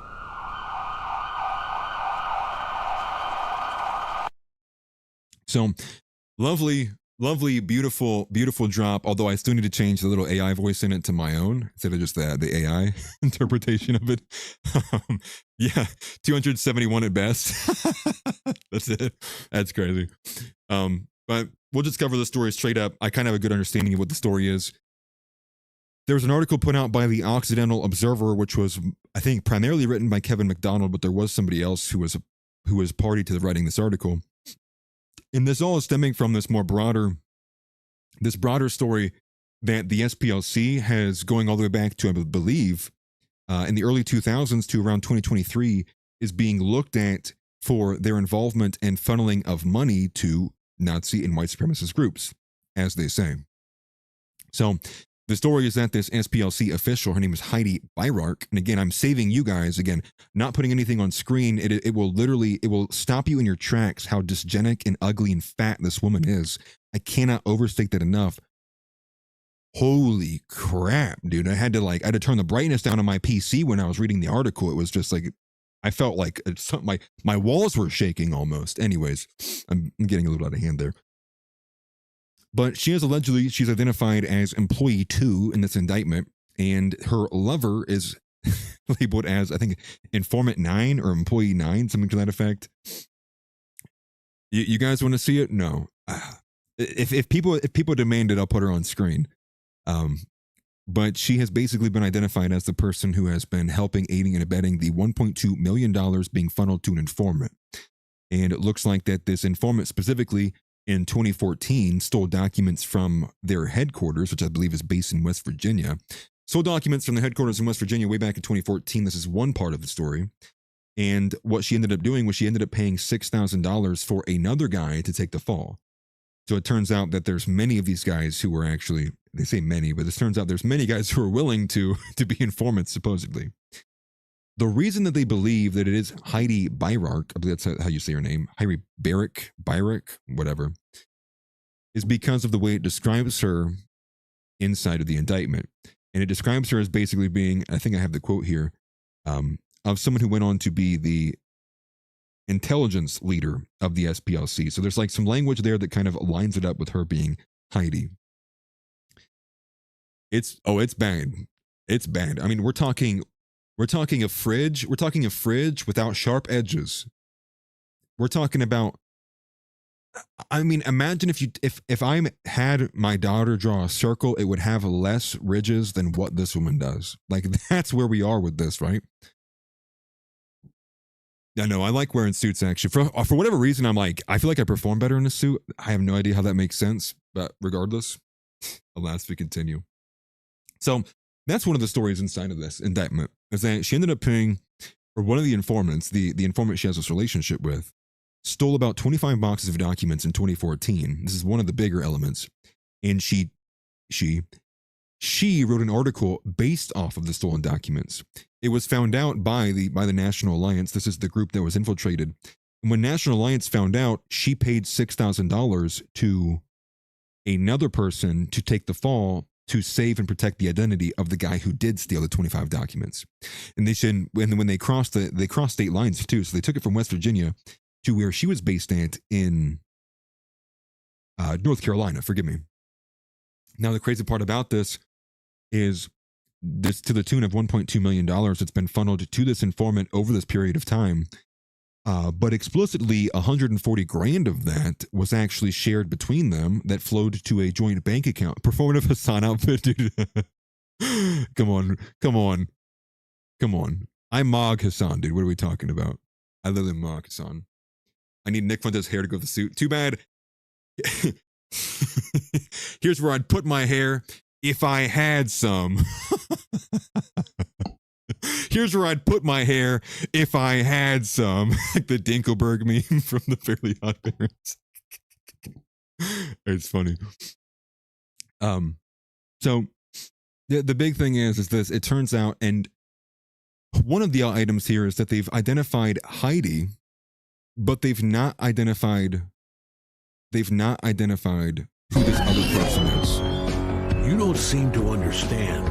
Earth isn't yours to conquer. Hilton sent $50 elite human capital. Thank you to Hilton. That was massive. I appreciate it. Thank you very much. And I am just loving the general cadence and flow of these shows here lately. It's been awesome. Been awesome to enjoy. It's been awesome to be a part of. It's been awesome for you guys supporting too. It's actually a huge W. How do you do, fellow streamers? I am a groiper too.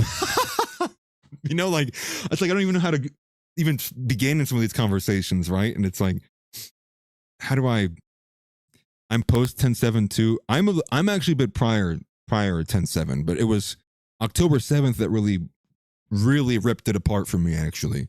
And I will say, with the help of people like Sovereign Bra, and there's somebody else who's like not even explicitly a groiper, who was very oh my gosh, I can't believe I'm forgetting his name. Timothy Gordon. Sovereign Bra, Timothy Gordon. These are guys who I was listening to even well before that, when I was beginning to kind of walk away from Timcast. People like Sneeko as well. And so it's kind of getting low dosed in the beginning. And then, after October 7th, I remember I'm going to be honest. I remember on October 7th, that morning, I laid in bed. I didn't have to work that day. And I laid in bed and just watched. Just scrolled. Just in disbelief. And then seeing all the back and forth there too. Just honestly kind of crazy. But yeah, Groypers can't be 30. Okay. Hey, I'll be whatever. I'll join Beardson then. I can be Unk, dude. That's fine. That's fine. I'll help the movement from a distance, okay? That's fine. Because all that matters to me is to see the movement succeed. It's to see the country get better. That's what matters to me. To see Nick continue to penetrate, pause. to see America First continue to be wielded and to be accepted and emboldened and broadened, not by Amy Dangerfield, not by brown clowns, but by actual young, establishing, smart white men. If you want to call me grandpa, that's fine. I don't need accosted. I don't need love. I don't need acclaimed. I don't need any of it. It never mattered to me anyways. I want the country to heal. And you know what? Honestly, do you know what I really want? I want to stand on top of the world and say, I told you so. That's what I want. I want to stand on top of my country in America and watch as all the brown people get deported and see, do you see how the flowers are coming up under the ground? You see the rows rising between the concrete?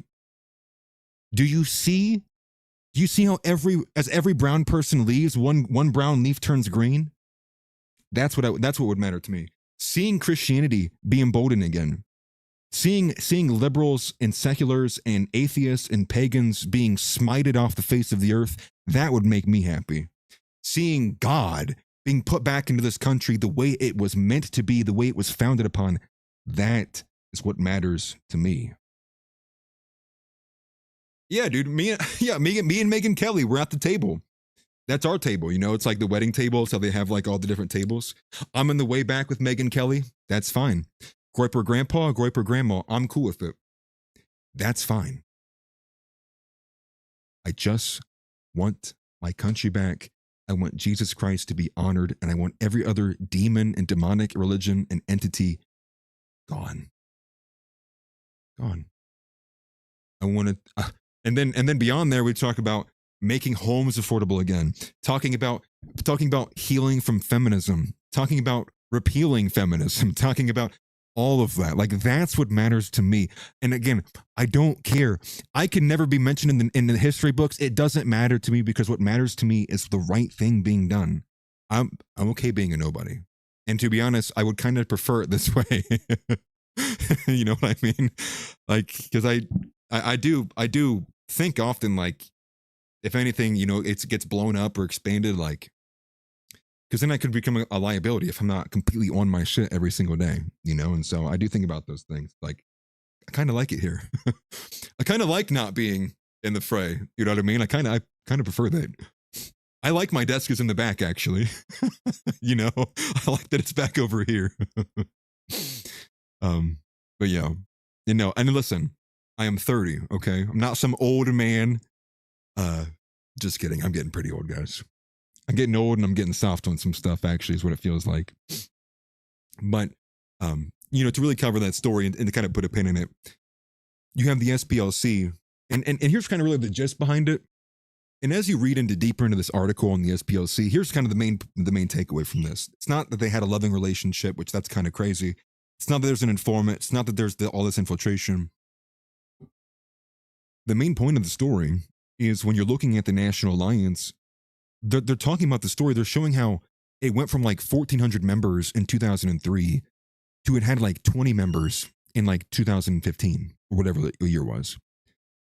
So the SPLC started funneling money into it because they had to upkeep the existence of it, because when the SPLC is screaming and raging and seething and coping every single minute of the day about there being Nazis and racists all over this nation, but nothing to point to, they had to pay for it.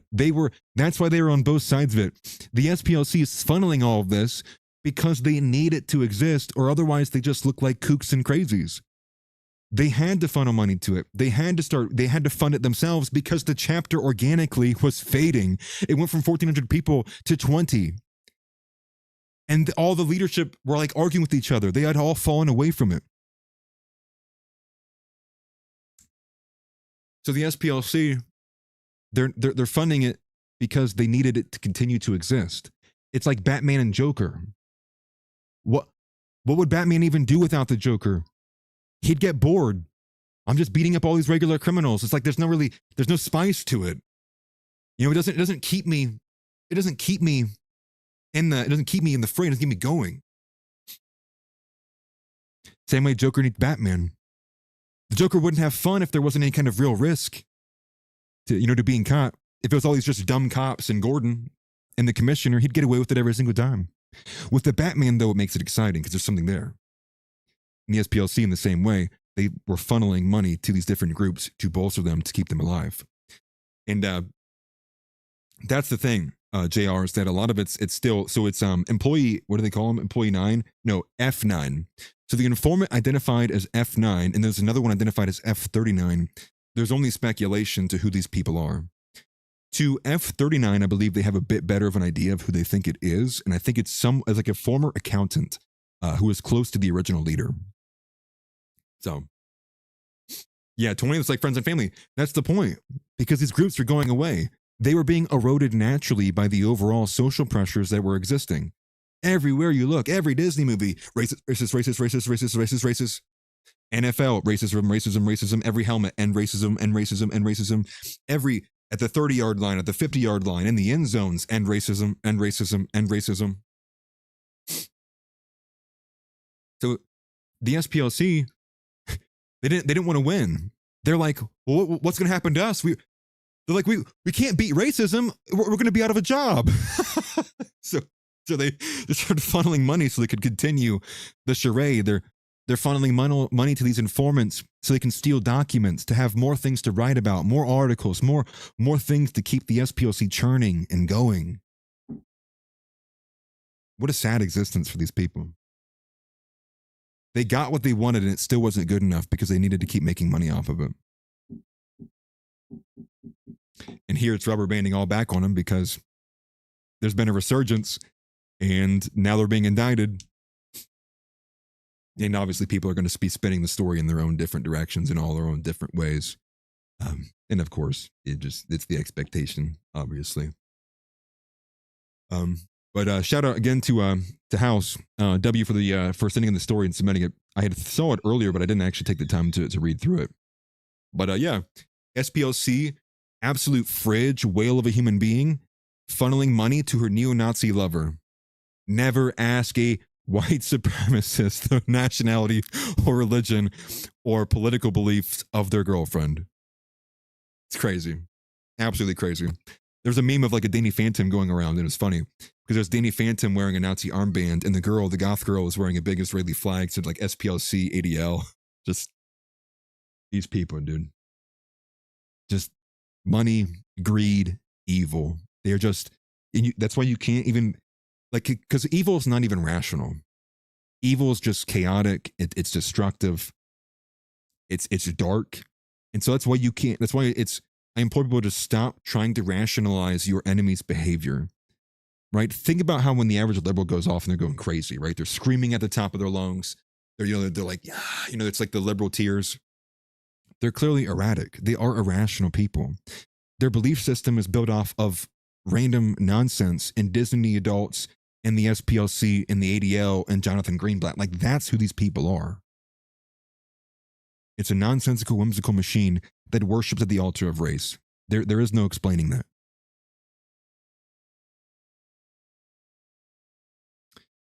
Was I a chainer? So if I figured out Israel before 10-7, what tipped it off? Were you a chainer? No, so Sovereign Bra put together a good bit of stuff. He was way more active on X during like the 2021 to 2024 period.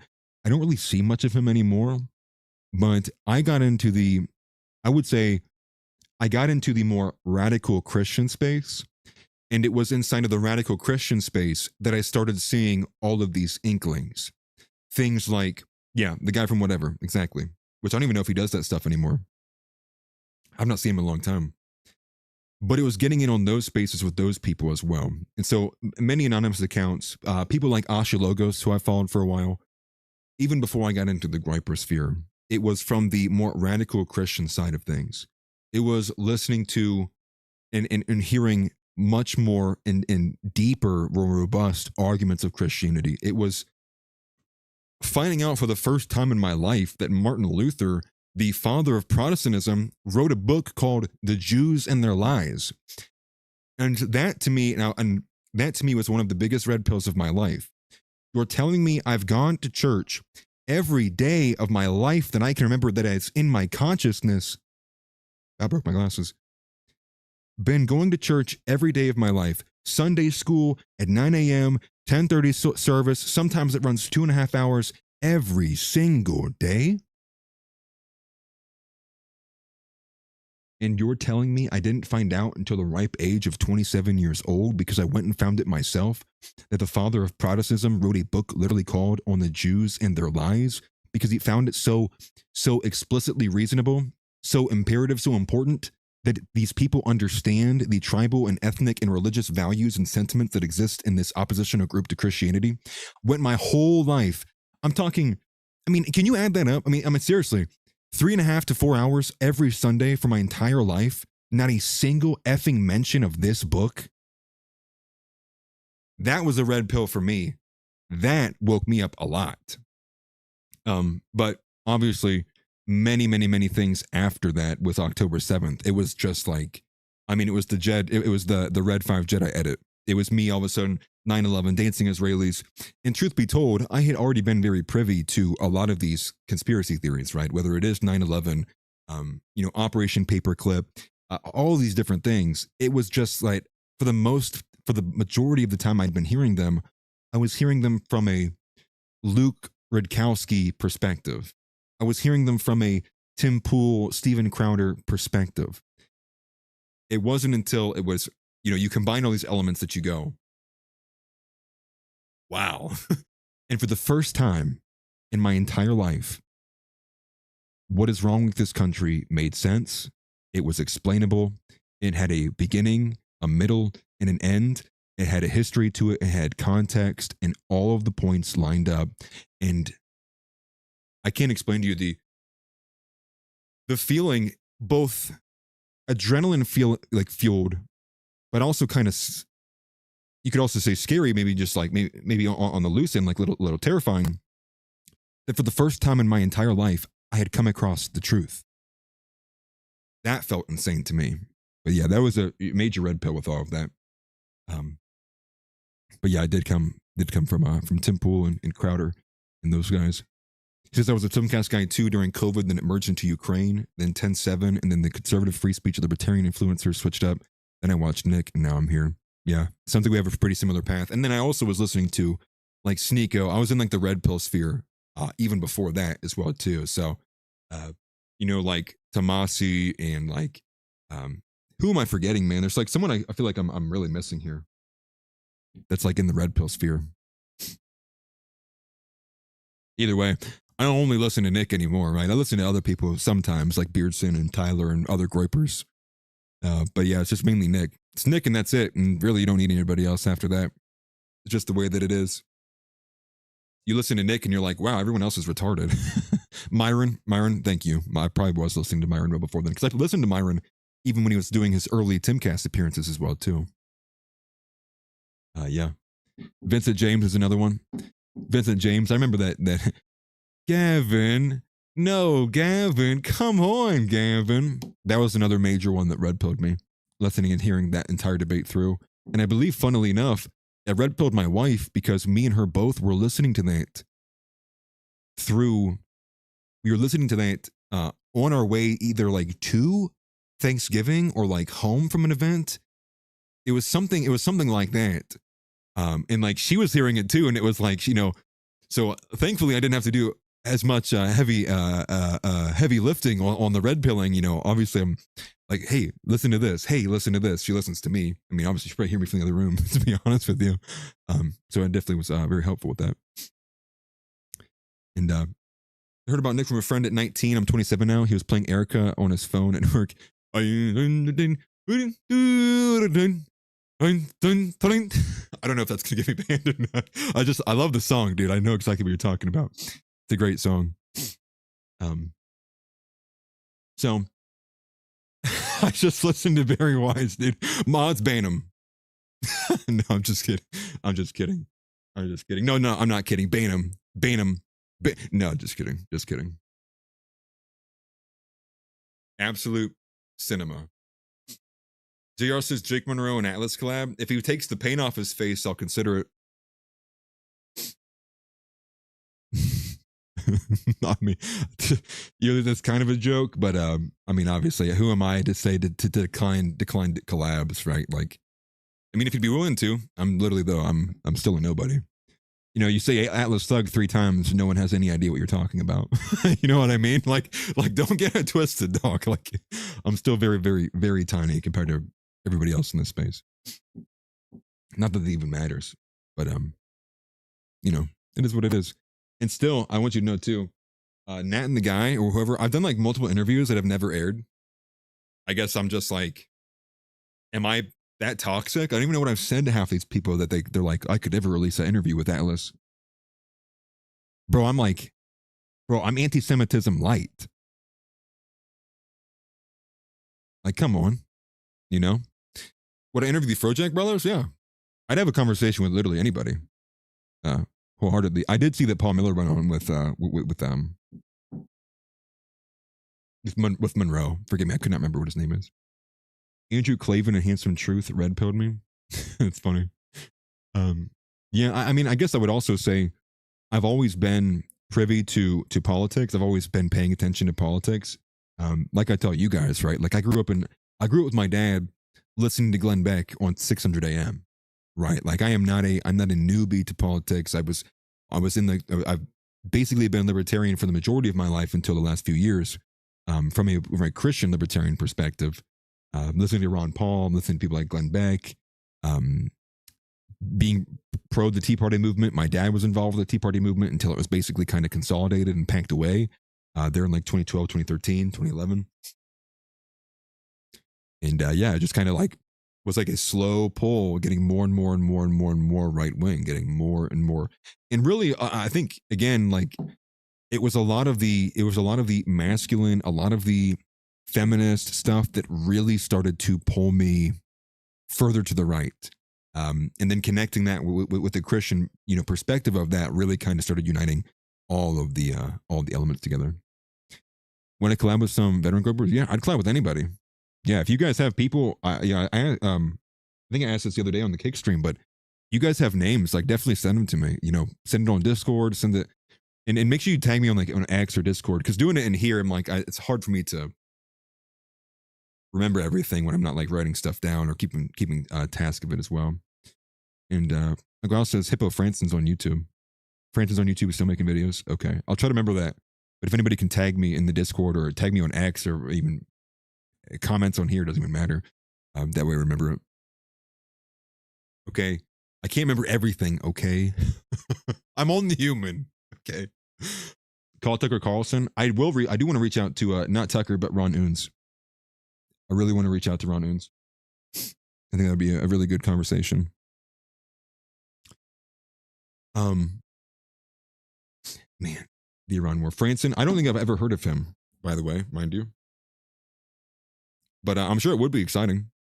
I would love to. How am I dropping more frames, dude? I'm about to go outside and hold the antenna myself. How? Masad, dude. Palantir, if you can hear me, please lay off for like another hour and a half, please. Please. I would. That'd be the whole reason why I'd want to do it. That right there. That right there. And I would like to talk to him about Andrew Anglin and his relationship with him.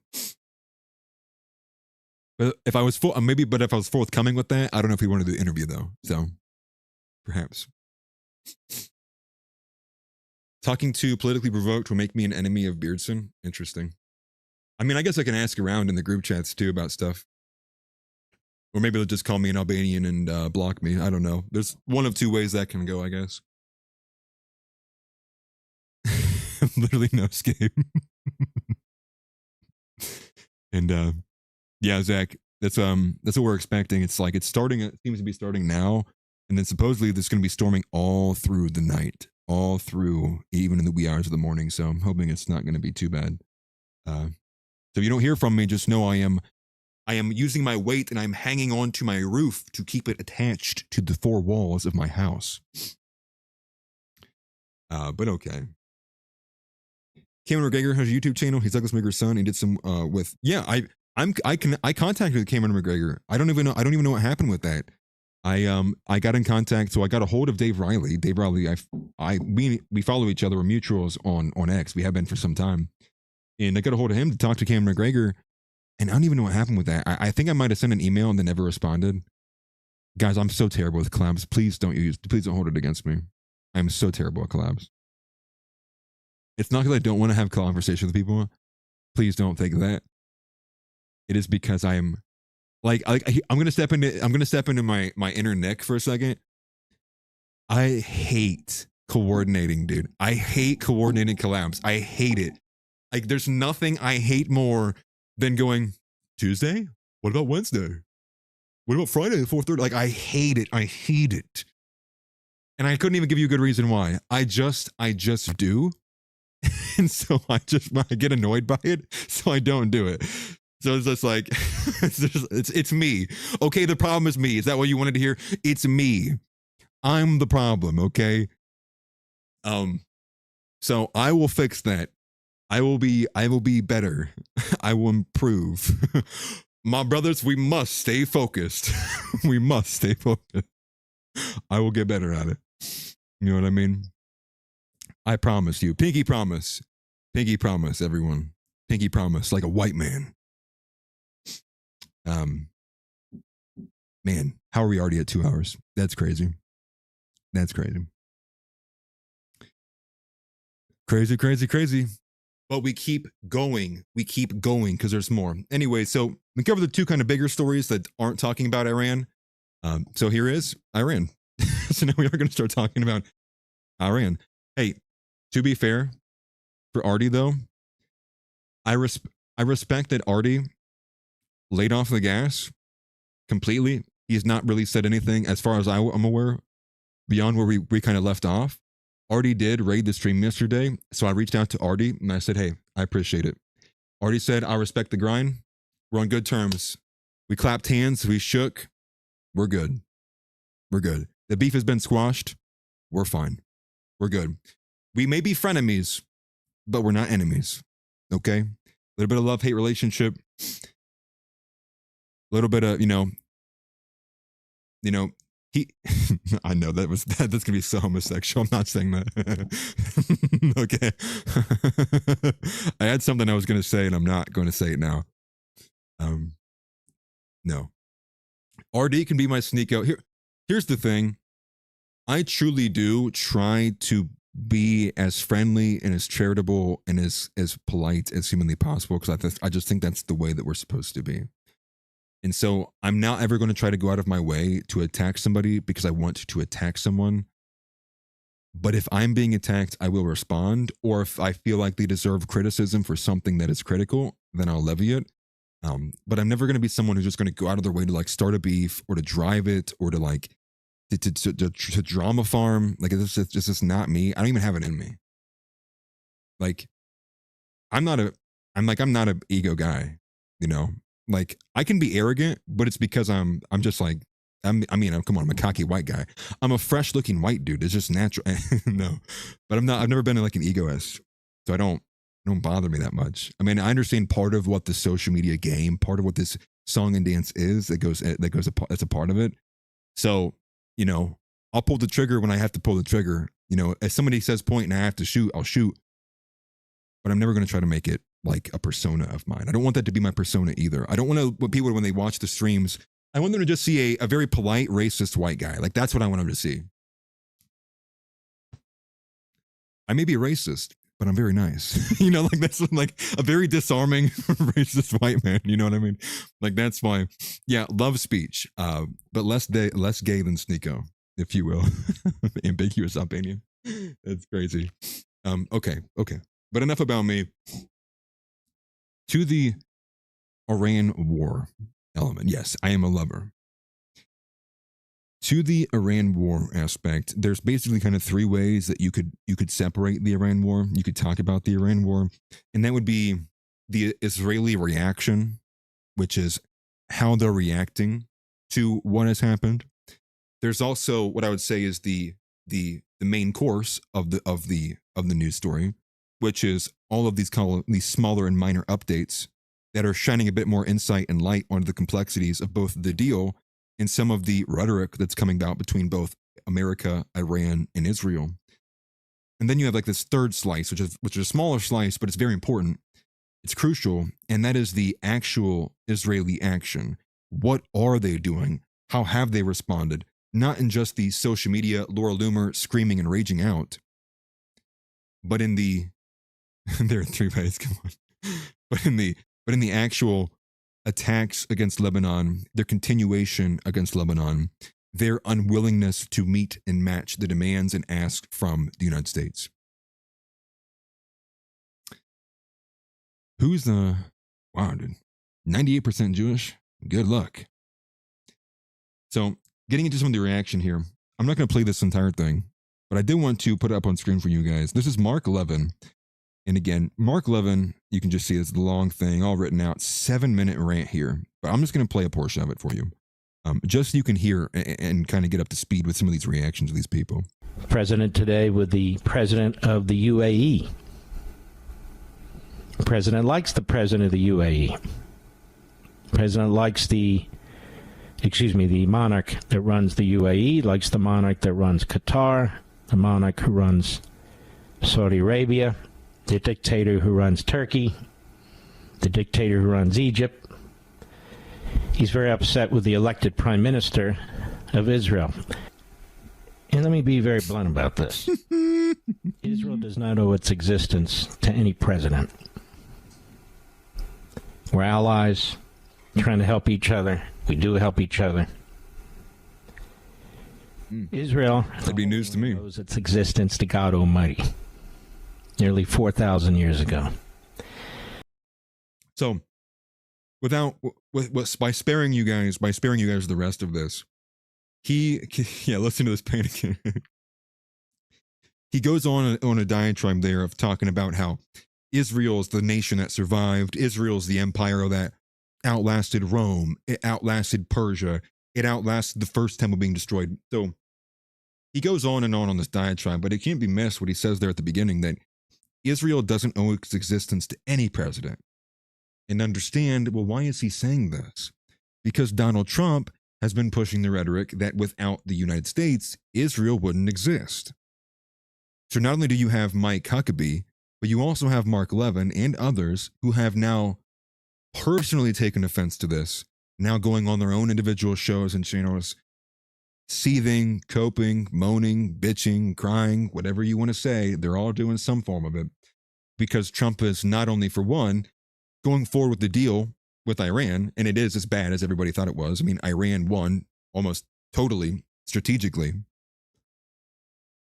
But that Trump, on top of it, on top of the agreement, on top of the Greater Israel plan being put on hold, perhaps indefinitely, Trump's also standing over top of Israel and saying, yeah, you wouldn't even be here without us. You should be thanking me that you're not getting nuked right now. Literally was something that Trump said.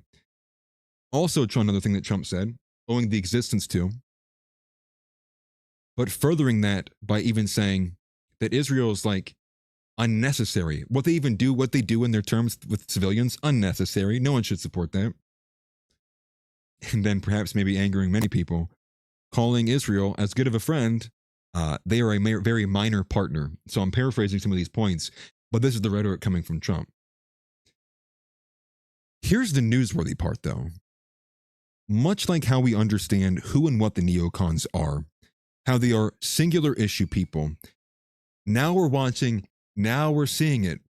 Mark Levin, Laura Loomer, Ben Shapiro, all of these people, were they not and have they not been the singular and really the only defenders of Donald Trump since he started betraying MAGA, since he started betraying every single promise, revoking everything that he said he would do for the American people? Who is still there supporting him? It was Mark Levin. It was Ben Shapiro. It was Laura Loomer. It's people again, like Ackman. And you could go up the line. All of these pro-Israel Jews and pro-Israel Zionists, pro-Israel Goyim, whatever you want to call them. the moment that when push comes to shove, and don't let it be missed, because Trump said the quiet part out loud. Trump said out loud, and Zero Hedge picked up on this, that the United States was basically 4 weeks away from running out of all of our reserves for energy. So, and much like I'd been theorizing, the United States didn't just lose to Iran, but we lost the battle, the war of attrition. We lost the battle, war, whatever you want to call it. We lost the battle of attrition to Iran. We couldn't take the pain anymore. That's why we had to make these moves, for not only to save America economically, but to also prevent that from further collapsing in the rest of the global economy. Every single one of these people, Shapiro, Loomer, Levin, you can go down the line, seething, raging with anger. You have Will Chamberlain saying Trump should renege on the deal, that Trump should somehow find a way to pull out, revoke his promises, revoke the signature. Why? Because to these people, their only issue, the only thing that matters to them is Israel. That's the only thing that they care about. And until you can understand that dynamic, until you can burn it into your brain and only look at Loomer, only look at Ben Shapiro, only look at Levin, as Israel is the only thing they care about, you are still missing the point. It doesn't matter another gosh dang word that comes out of these people's mouths, because the only thing they actually maneuver on and react to is what is good for Israel. They don't, you think any three of those people care about how this is going to impact the American economy? Do you think about how any of these people feel or care about how much it's going to impact even the global economy, or the years-long period of economic stress and strain that these massive shortages are going to cause? No. They don't, because they only care about Israel, the expansion of Israel, the Greater Israel Project, and continuing this line of thinking that is nothing more than just masked Jewish supremacy. That is who these people are. Now, do I care how much they find themselves to be Jewish supremacists? No, I don't. But I care how much that it impacts how they cover stories. I care how much it impacts, is integrated in the system that we have here in America. That's what matters. And it can't be missed. That is a very crucial framing here. These people do not exist to talk about America. Loomer's not here to cover American politics. She's here to cover American politics so far as it carries weight for Israel. That is it. That's the framing here. So when you're seeing all these people crash out and losing their minds, forgive me, power chat must be kind of unlinked. But when you're seeing these people crashing out, freaking out, losing their mind, it's not because they actually think the deal is a bad deal for America. They think it's a bad deal for Israel.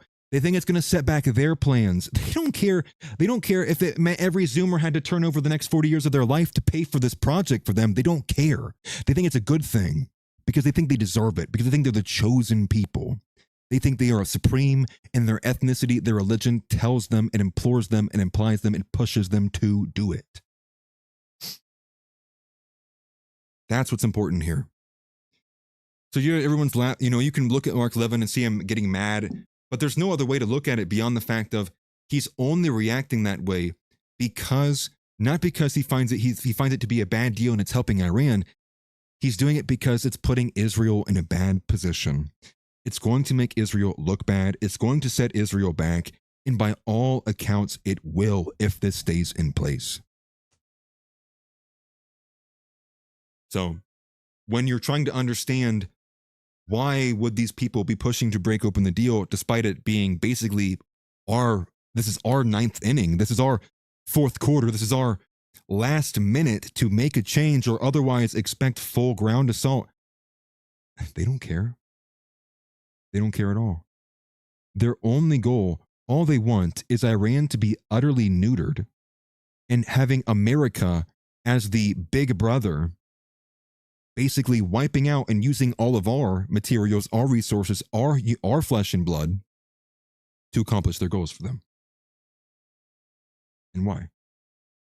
Because they're Jewish.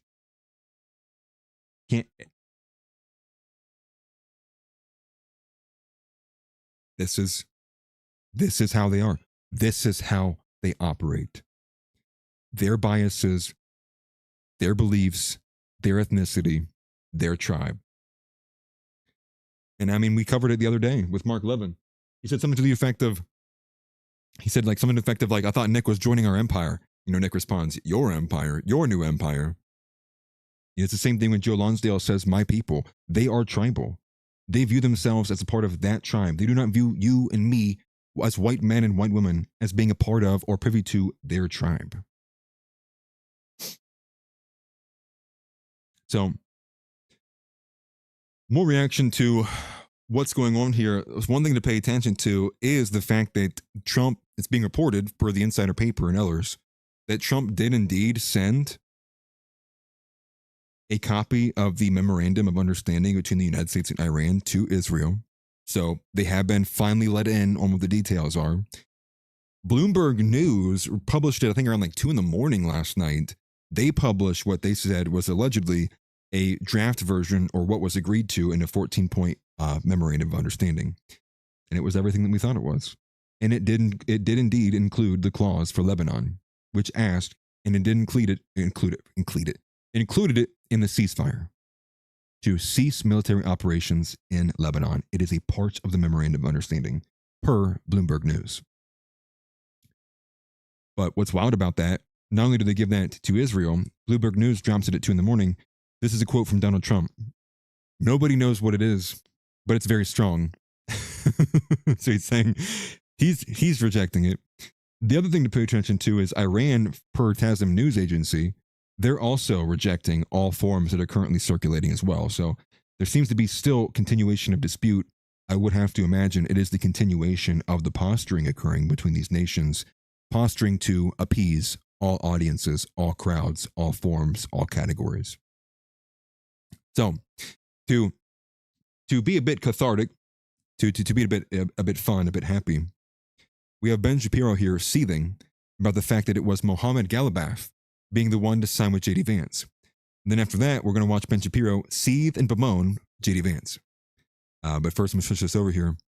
This is Ben Shapiro seething for like 2.5 minutes. If it'll work. There we go.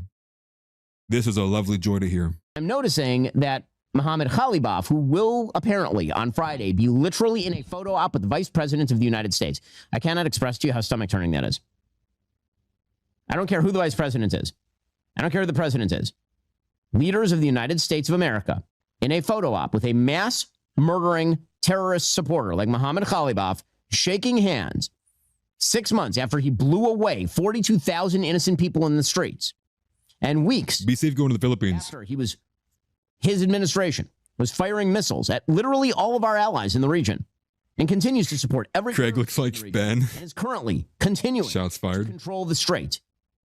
Like right now, it is not fully open for business unless the Iranians have, quote unquote, decided it is. The idea here is that somehow this administration and the deal that has been cut weakens Hezbollah. I'm not seeing it so much. I'm not seeing it. Maybe it's there. Again, we haven't seen the MOU.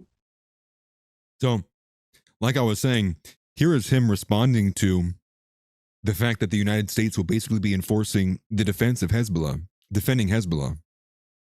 So this is one of the things, again, the framing that I think was very important that Nick laid out was like, this is how these people are going to be responding. They're going to see this as the United States is essentially, or they're going to, at least at the bare minimum, they will spin it and frame it like that to make people sour on what was happening, to make even more Jews or people who are pro the Jewish plight, if you will, to spin it that direction. Trump is defending Hezbollah. He's backing up Iran and defending Hezbollah, the terrorist. That's the way they're going to be responding to this and spinning it. For the 1,000th time, we haven't seen the MOU. That's not because of me. I would like to see the MOU. I think you would like to see the MOU. Hell, I think we'd all like to see the MOU. If Israel is not a party to the actual talks, which they are not, they have not been included in the talks. If Israel is not a signatory to the agreement, which they are not, how in the world could you tie Israel's hands when it comes to self-defense in Lebanon while Hezbollah is firing rockets and drones over the border at Israeli citizens? Shall we say that this is not a popular MOU, from what I understand, in Israel? And again, Israel, they were flying jets alongside American jets during this whole operation. Iran was firing at American soldiers during this whole operation. So playing halvesies is a bit strange. I mean, it kind of, I don't really think it's that strange because the only reason that we even got in the conflict in the first place was because of who? Who is the driving force of the reason why we're in this conflict? Don't be mad when the United States gets absolutely rendered any strategic loss that all of a sudden maybe perhaps even despite all the blackmail that people finally may have had a red line where they said, not this time. Is that true? Who knows? But again, understand you're the reason we got here. Now the United States is in a worse position. Now the country and many other places now are now going to have to experience what is going to be this delayed, now baked in the cake energy crisis. Congratulations. Thank you. You are lucky, Ben. You haven't been. No, forgive me. Not Ben. Ben's lucky Israel's not getting threatened by the United States right now at this point. If this is a just society, if this is a just country, we would be demanding reparations from Israel for what happened in this conflict. Will we be this truthful? Unsure. You don't seem to understand. Earth isn't yours to conquer. Hilton sent $50. Absolute W, Hilton. Don't send me your entire paycheck in one day. Green Day. I haven't heard Green Day in a long time. I do like Green Day, though. Hey, W's again for Hilton. W's in the chat. W's in chat.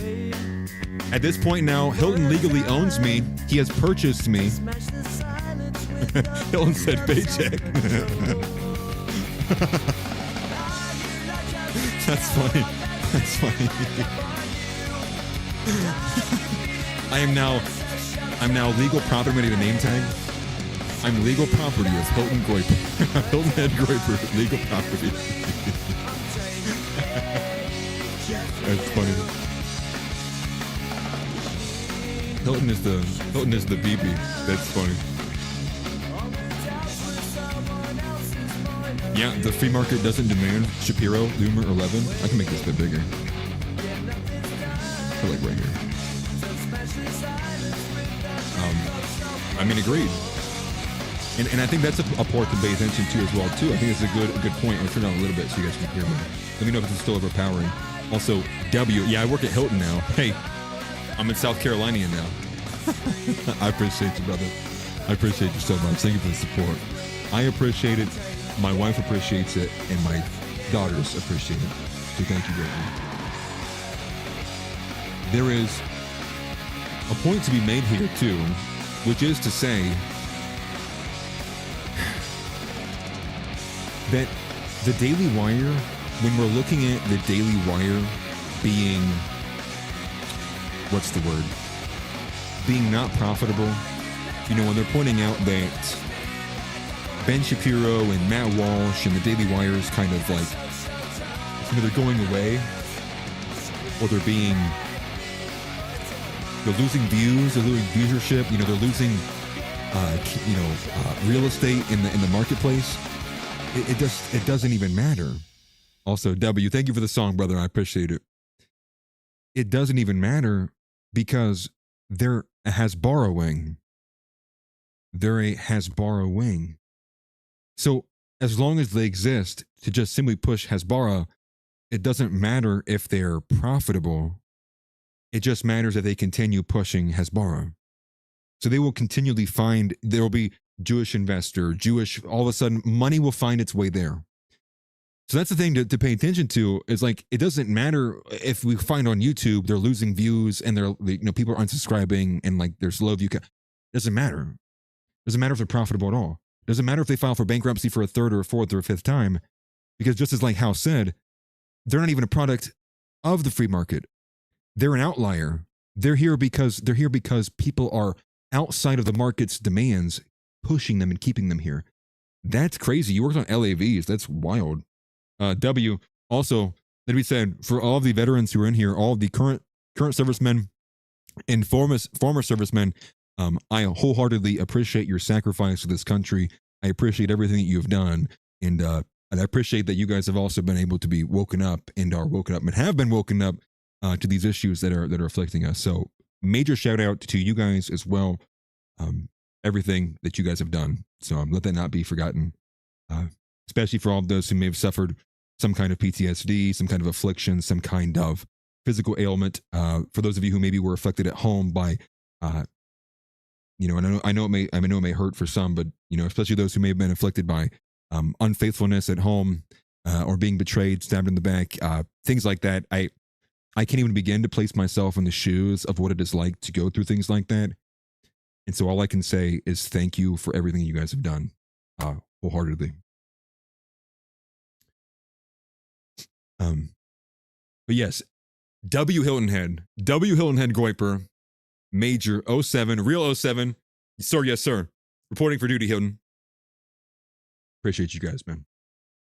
All of you. And all of you who are not service members, I just appreciate you guys for being the people that you are. Major W. But alas, more seething from more seething from Shapiro. Of course, man. Of course. If we release funds, or if we tell our Arab Gulf state allies to release funds to Iran, it doesn't have to be American taxpayer dollars. That is us releasing money to Iran. If you unfreeze money we are a team. To a terrorist group, amen to that. It is in fact money going to a terrorist group. It does not have to come from American. That's sleight of hand. It's rhetorical sleight of hand. I was not under the impression that you and I would be paying taxpayer dollars to go straight to Iran. But if we press people to release money to a terror state in order for them to continue to toll the strait. Team America First, Team NJF, Team Groiper. What about cough there? EPL for NJF. Who's with me? Who's with me? W. And to exert control whenever they feel threatened, or for them to rebuild their ballistic missile and nuclear capacities. That is a gigantic mistake. To go back to the 5 standards of a good deal versus a bad deal. A bad deal would look like continued nuclear development. A bad deal would look like continued ballistic missile development. A bad deal would look like funding of terrorism abroad continuing. A bad deal would look like continued Iranian control over the strait and tolling of the strait. Okay, continued. They wouldn't have the strait if you and your ilk didn't push for us to bomb them. If you and your ilk wouldn't have continued to do what you do, which is drag us into wars. This is now what, the 7th or 8th ally? The 7th or 8th neighboring country that Israel has attacked in the last 10, 15, 20, 30 years. I think Cenk Uygur maybe made one of the only points I would agree with him on, which is when do we reevaluate our relationship with Israel? When do we ask Israel to get our nuclear inspectors in there? When do we start putting sanctions on Israel for what they're doing? When do we treat Israel for the actual terrorist state and regime that they are? How about that?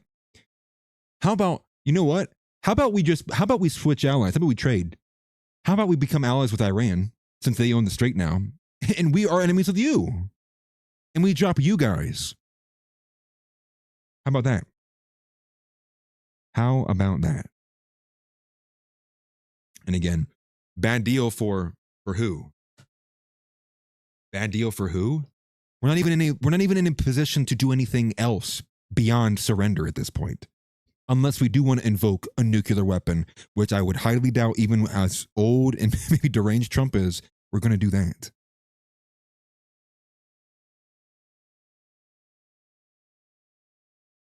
This guy, dude. This guy. All of them. All of these people, dude. All of these people.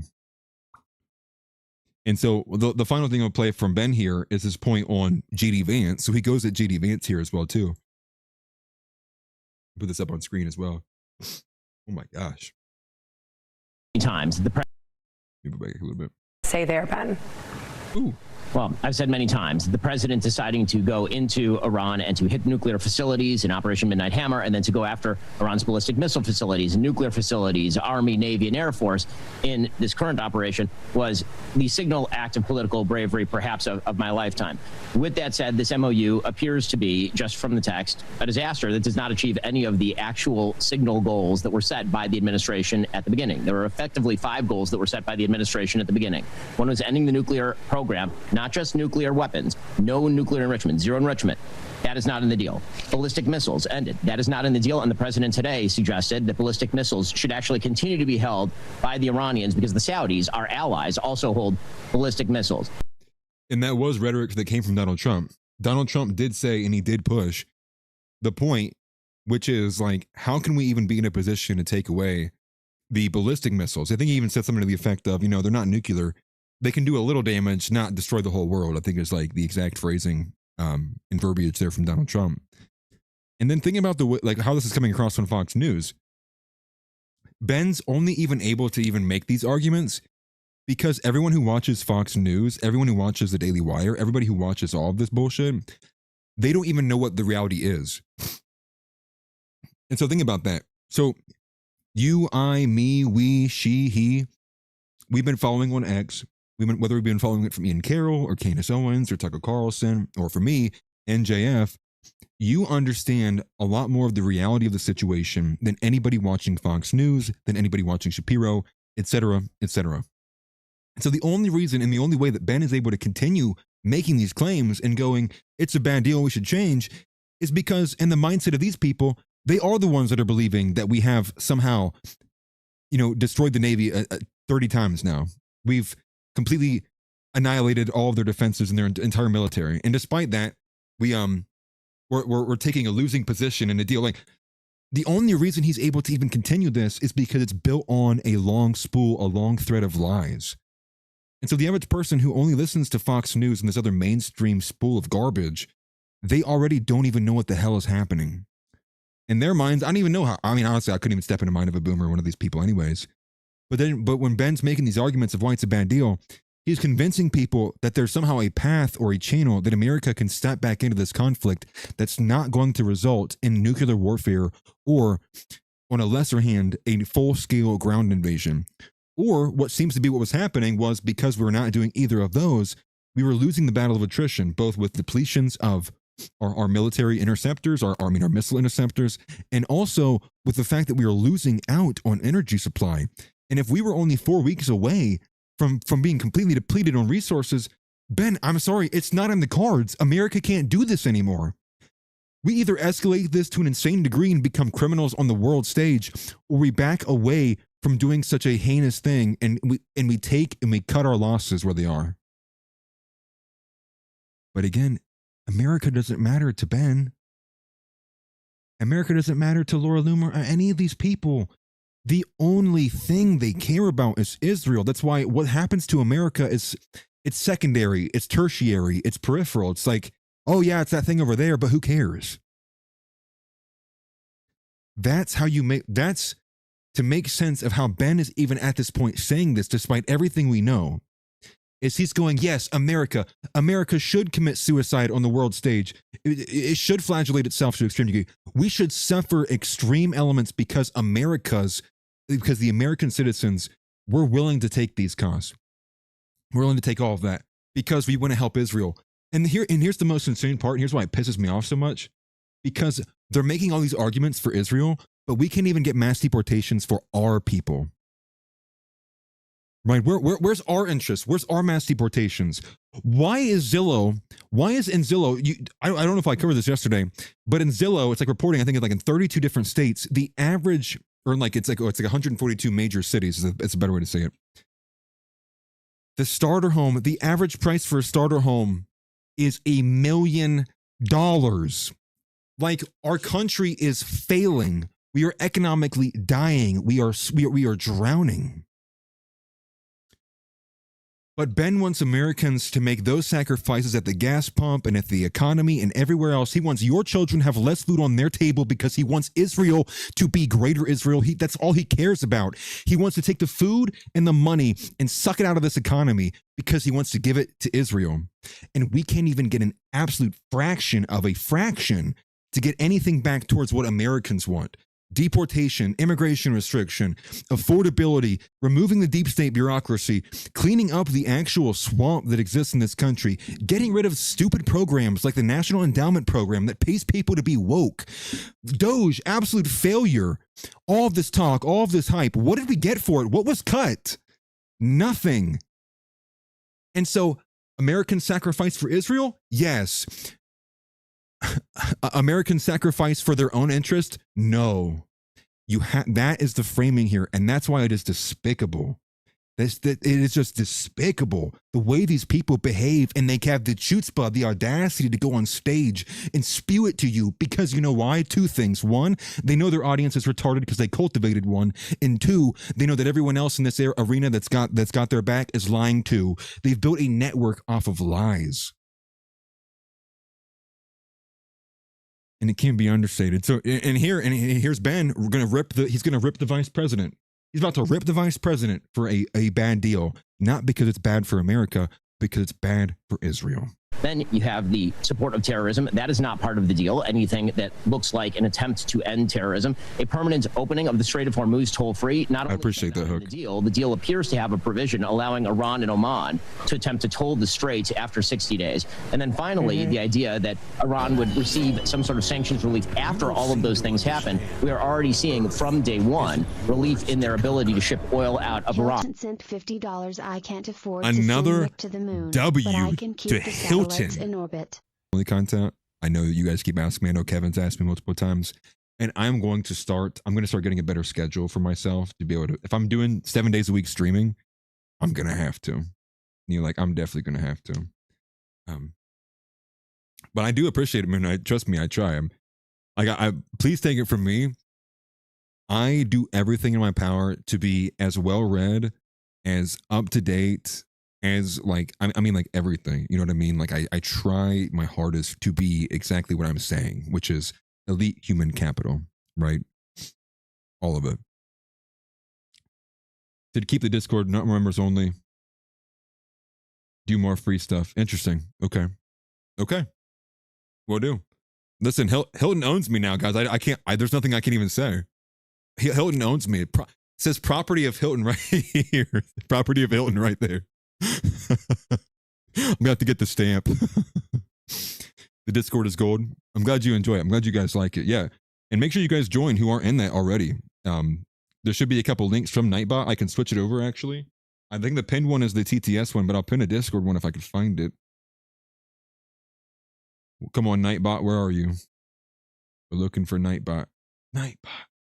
Right here. Here's one. So I just replaced it. Anybody who's not in the Discord, you should definitely join. This is where we do, I try to do all of the updates. This is where we do kind of the coordination for streaming, like with Capo and Tix Bomber on the kick streams, and we're doing anything that's like non-political, if we're doing anything fun or entertaining. So definitely, if you guys want to, for sure, please join. Helen said, I've just been around. That's funny, dude. No disrespect taken at all, bro. I appreciate hearing everybody's opinions.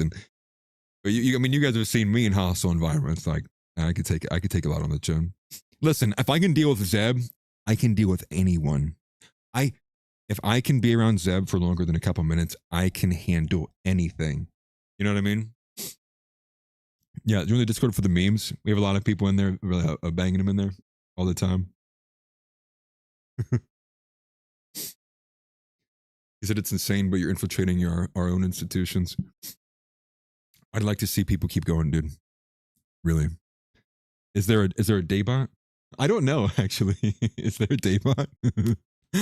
I know that people use other ones, right? It's like Beerton uses like Box Rit or something like that. I don't know what it's called. Zeb catching strays. It's funny. Listen, Zeb knows that we're friends, dude. And he says stuff about me all the time too. I would imagine. If not, he needs to start. Smelly says, sure, you crashed out last month. Smelly, we don't talk about that. We don't talk about the crash outs. We don't talk about, come mods, ban him. Ban him. Dude, that's going to be the new line, I think. Mods, ban him. Smelly, you can either become Basil or get banned. No, just kidding. Just kidding. We love Smelly. And the community is core. That's why I wanted to do a lot more in the kick streams and coordinate with you guys and talk to you guys. Because it does mean the world. And seeing you guys support. I was telling Tom this the other day through messages. Like, not only is it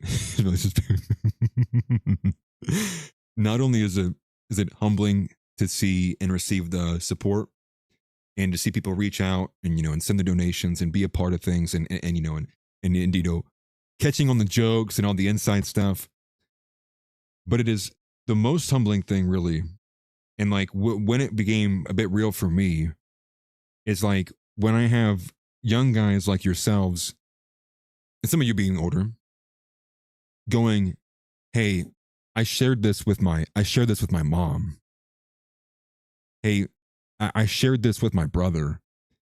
Hey, no, I sent this in to Beardson. Hey, I sent this into Greg.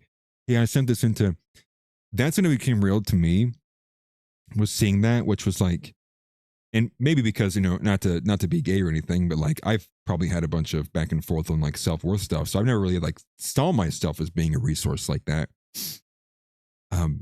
But to see that from you guys, it was like, to me, it's like, my first thought was like, I don't ever want to let anybody down, and so that's why when we do I'm doing the debate with Chuck Mason, I am setting off, I'm wiping my schedule. I'm going to study the debate and listen to these 5 different documentaries over the next 5 days and cover this story and cover this story and cover this story.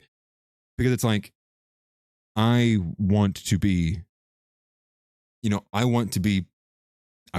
elite. Like, I want to be what you guys, I want to be the best, so, and then it's crazy because I see some stuff from other people too. And I'm like, these people aren't even trying. I'm like, not only are my enemies gay and retarded, half of these people aren't even trying. I'm like, dude, to get ahead, all you got to really do is like put a little bit of effort into it, put a little elbow grease into it. And like, you're doing better than like the majority of them. Somebody said, can you please don't be upset with Greg? That's funny. And truth be told, I just like to return the kindness, and seeing people like that go, hey, I liked your stuff. I'm, check you out. And let's be real. I don't even know what everybody has beef with Greg for, which is crazy. I see that all the time. I don't know what it stems from, to be honest with you. I really don't. So somebody's gonna have to fill me in, but I want to be friends with everybody, obviously not the left and not Jews and not blacks and not browns and not Asians and not, but for everybody else though, we can be friends. We can be friends. I need to join the contact lens master race. I used to be, actually. Many people who have been here for some time can remember when I used to have purple contacts, actually, because I had no other pairs of contacts left, and all I had was my Naruto contacts from like Halloween. And then I wore those for like a year. Yeah, if you do know, please tell me. You're probably the best source I'll get from it. If anybody wants to add in, I'm curious. Greg has some fitness advice that is questionable. This is interesting. And Greg, if you're listening, I still want to collab, still want to talk. Collab with anybody. They say the Greg hate is crazy. Yeah. Listen, because I don't want to start any beefs, right? Oh, it's taking a while. Uh-oh. Might be deep. There's lore to this. There's lore to this. And let it be known too, this is part of the reason why I don't like come out swinging and throw my weight around, because there's still certain things I don't even know. Like with the Greg stuff, or for example, like I didn't even know until the day of with the Chad Champion stuff that Jimbo and Chad Champion had beef. It's like, I don't, and so that's why I'm trying to get a lot more ingratiated into what's going on. Walmart and Costco have good prices. Mine are more expensive than normal because I wear toric lenses, and it's still only like $1 a day. Interesting. It's about $30 a month. How often do you have to replace them? Because I think I used to use the soft ones, right? I love Greg, but he's had some new. Oh, okay, he's vindicated on Fishback, but bro led with his chin because of his social media background. Interesting. Okay. Okay. So maybe some of the. Okay, I see exactly what you're saying. So I mean, I'm surprised I've not been blamed or claimed or anyone attacked for anything like that myself. But I guess I've not. Maybe I lurked more. maybe I just lurked a lot. I guess I kind of was maybe a bit more on the point of it. And yes, but I appreciate you for letting me know. And I don't want to start any beef here between anybody as well either, because Toy Groiper was the one who did a lot of pushing for me for Greg. So no, listen, love speech. We're gonna all become friends. I'm gonna hold Greg's hand, and I'm gonna hold Root's hand or somebody's hand, and we're gonna be friends. We're gonna be friends to the end, and that's the way we're gonna do it. Yeah, he seems to get a lot of love on X. Seems to be people. It seems to only be a few people that don't like him actually. But regardless, and yeah, dude, the chicken bake from Costco is so good. Dude, I'm so hungry right now. You have no idea. I'm so that good. Dude, that sounds so good. Ooh. Dude, I love that you put that in your text all the time. Every time I see that, I have to do it. Ooh. Ooh. Biofinity is a brand new you want if you need money/value. I have Biofinity monthlies that have lasted a full year. They're insanely long life. That's what I used to. Maybe it wasn't Biofinity. It might have been BioClear. It was Bio something. I know the contact solution I have is like the Bio something. Bio Solutions or something. The contact solution I used to use. It's been a long time. I hope you know, like I opted literally half the time I'm just blind. I don't even have them on. And I'm just going through. And when you're in the city, that's preferred. I actually don't want to see everything. I don't even need to see the whole road. The Atlas one, the AOC one doesn't work here. It's only on Kick. That's funny. Mr. White is good too. I know Hoplite, but I don't know Mr. White. See I have a bit of the newfagitis, or whatever that disease is called. The newfagitis. Is that what it's called?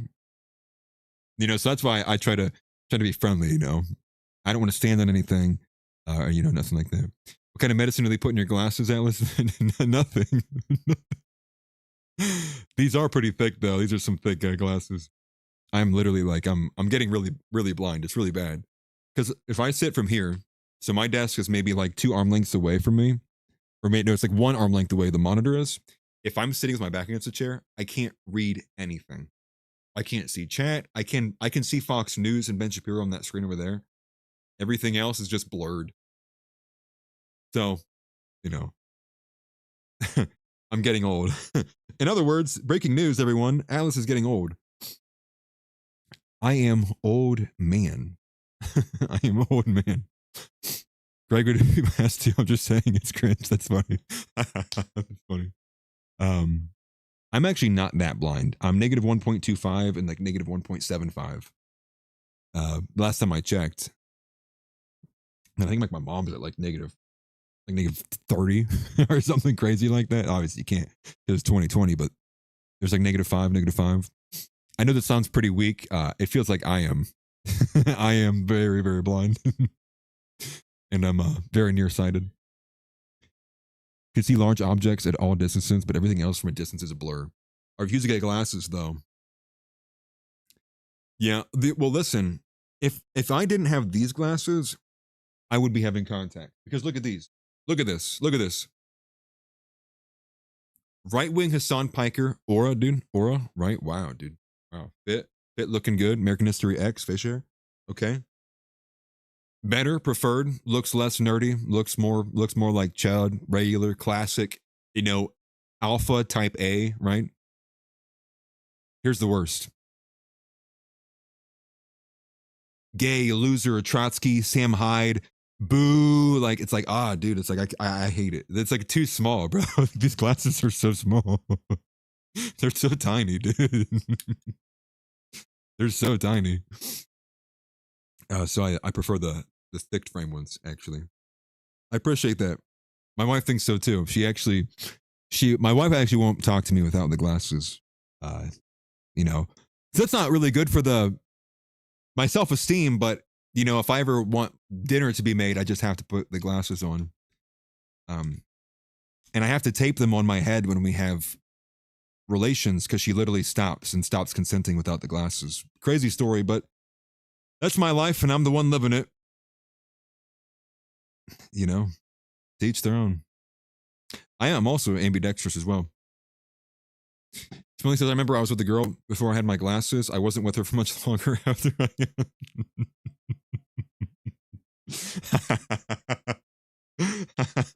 That's funny. I don't know, Kevin. What are we doing? I have to piss is what I'm doing. I really do. I have to piss so bad. But I want to make sure we cover the rest of this. I want to make sure I didn't forget anything major at all. What? I feel like I might have missed something major that I mentioned earlier. I'm trying to look through this outline here. I agree, Smelly, but listen, listen. You explain that to the cops, and the next time they show up, and they said, "Sir, about 4 of your neighbors called for screaming bloody murder." I know, House, but I don't have the jug yet. I don't have the jug yet. And when I tried it last time, I had to sleep on the couch for a couple of days, and it wasn't very fun. I don't really do well on the couch, man.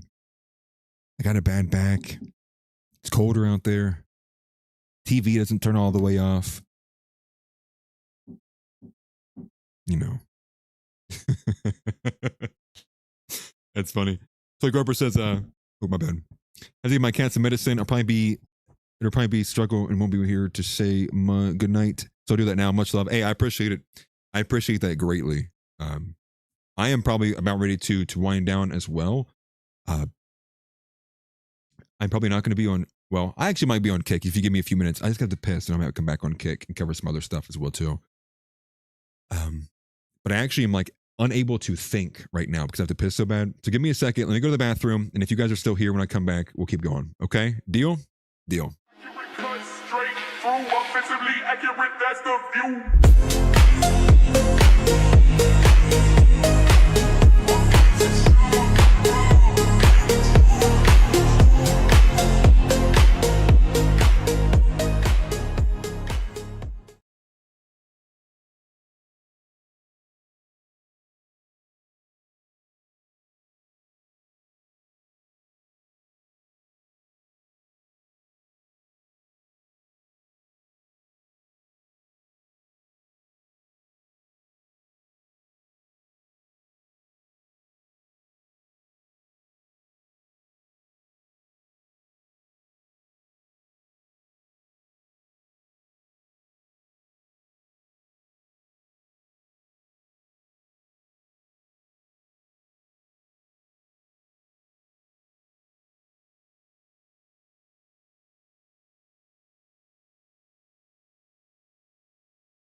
Okay.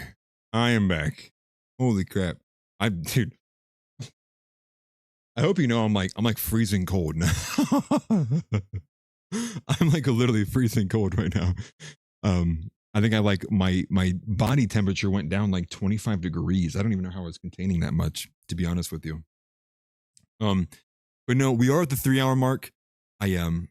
I do think what I'd like to do is switch over to Kick, because the longer some of these streams get, when you get beyond 3 hours, YouTube begins to penalize it in terms of its discoverability. And so even with it too, I feel like this is a really good one. And I don't want to make, I know when people see like the long watch times, they sometimes are, disincentivized to watch it. It's like too much of too big of a commitment or an investment to watch. So I'm going to go ahead. We're going to end it here. We're going to kick back up on Kick. And I'll probably be going until 10 o'clock tonight. So we'll have another hour and a half on Kick. Kick is a lot more chill, much less formal. But I will stay in the suit. I'm not going to even attempt to throw anything on or change clothes. Plus, I'm doing good in the suit. Why would I take it off? I'm going to sleep in this thing. Anyways, much love to everybody who supported. Much love to everybody who has been here. The community is great. The core community we have here is honestly, it is the greatest community this side of YouTube. I cannot overstate that enough, how much I appreciate you guys, how much I enjoy the conversations with you guys, even if we have disagreements. It's cordial. We talk through things. We make points to each other.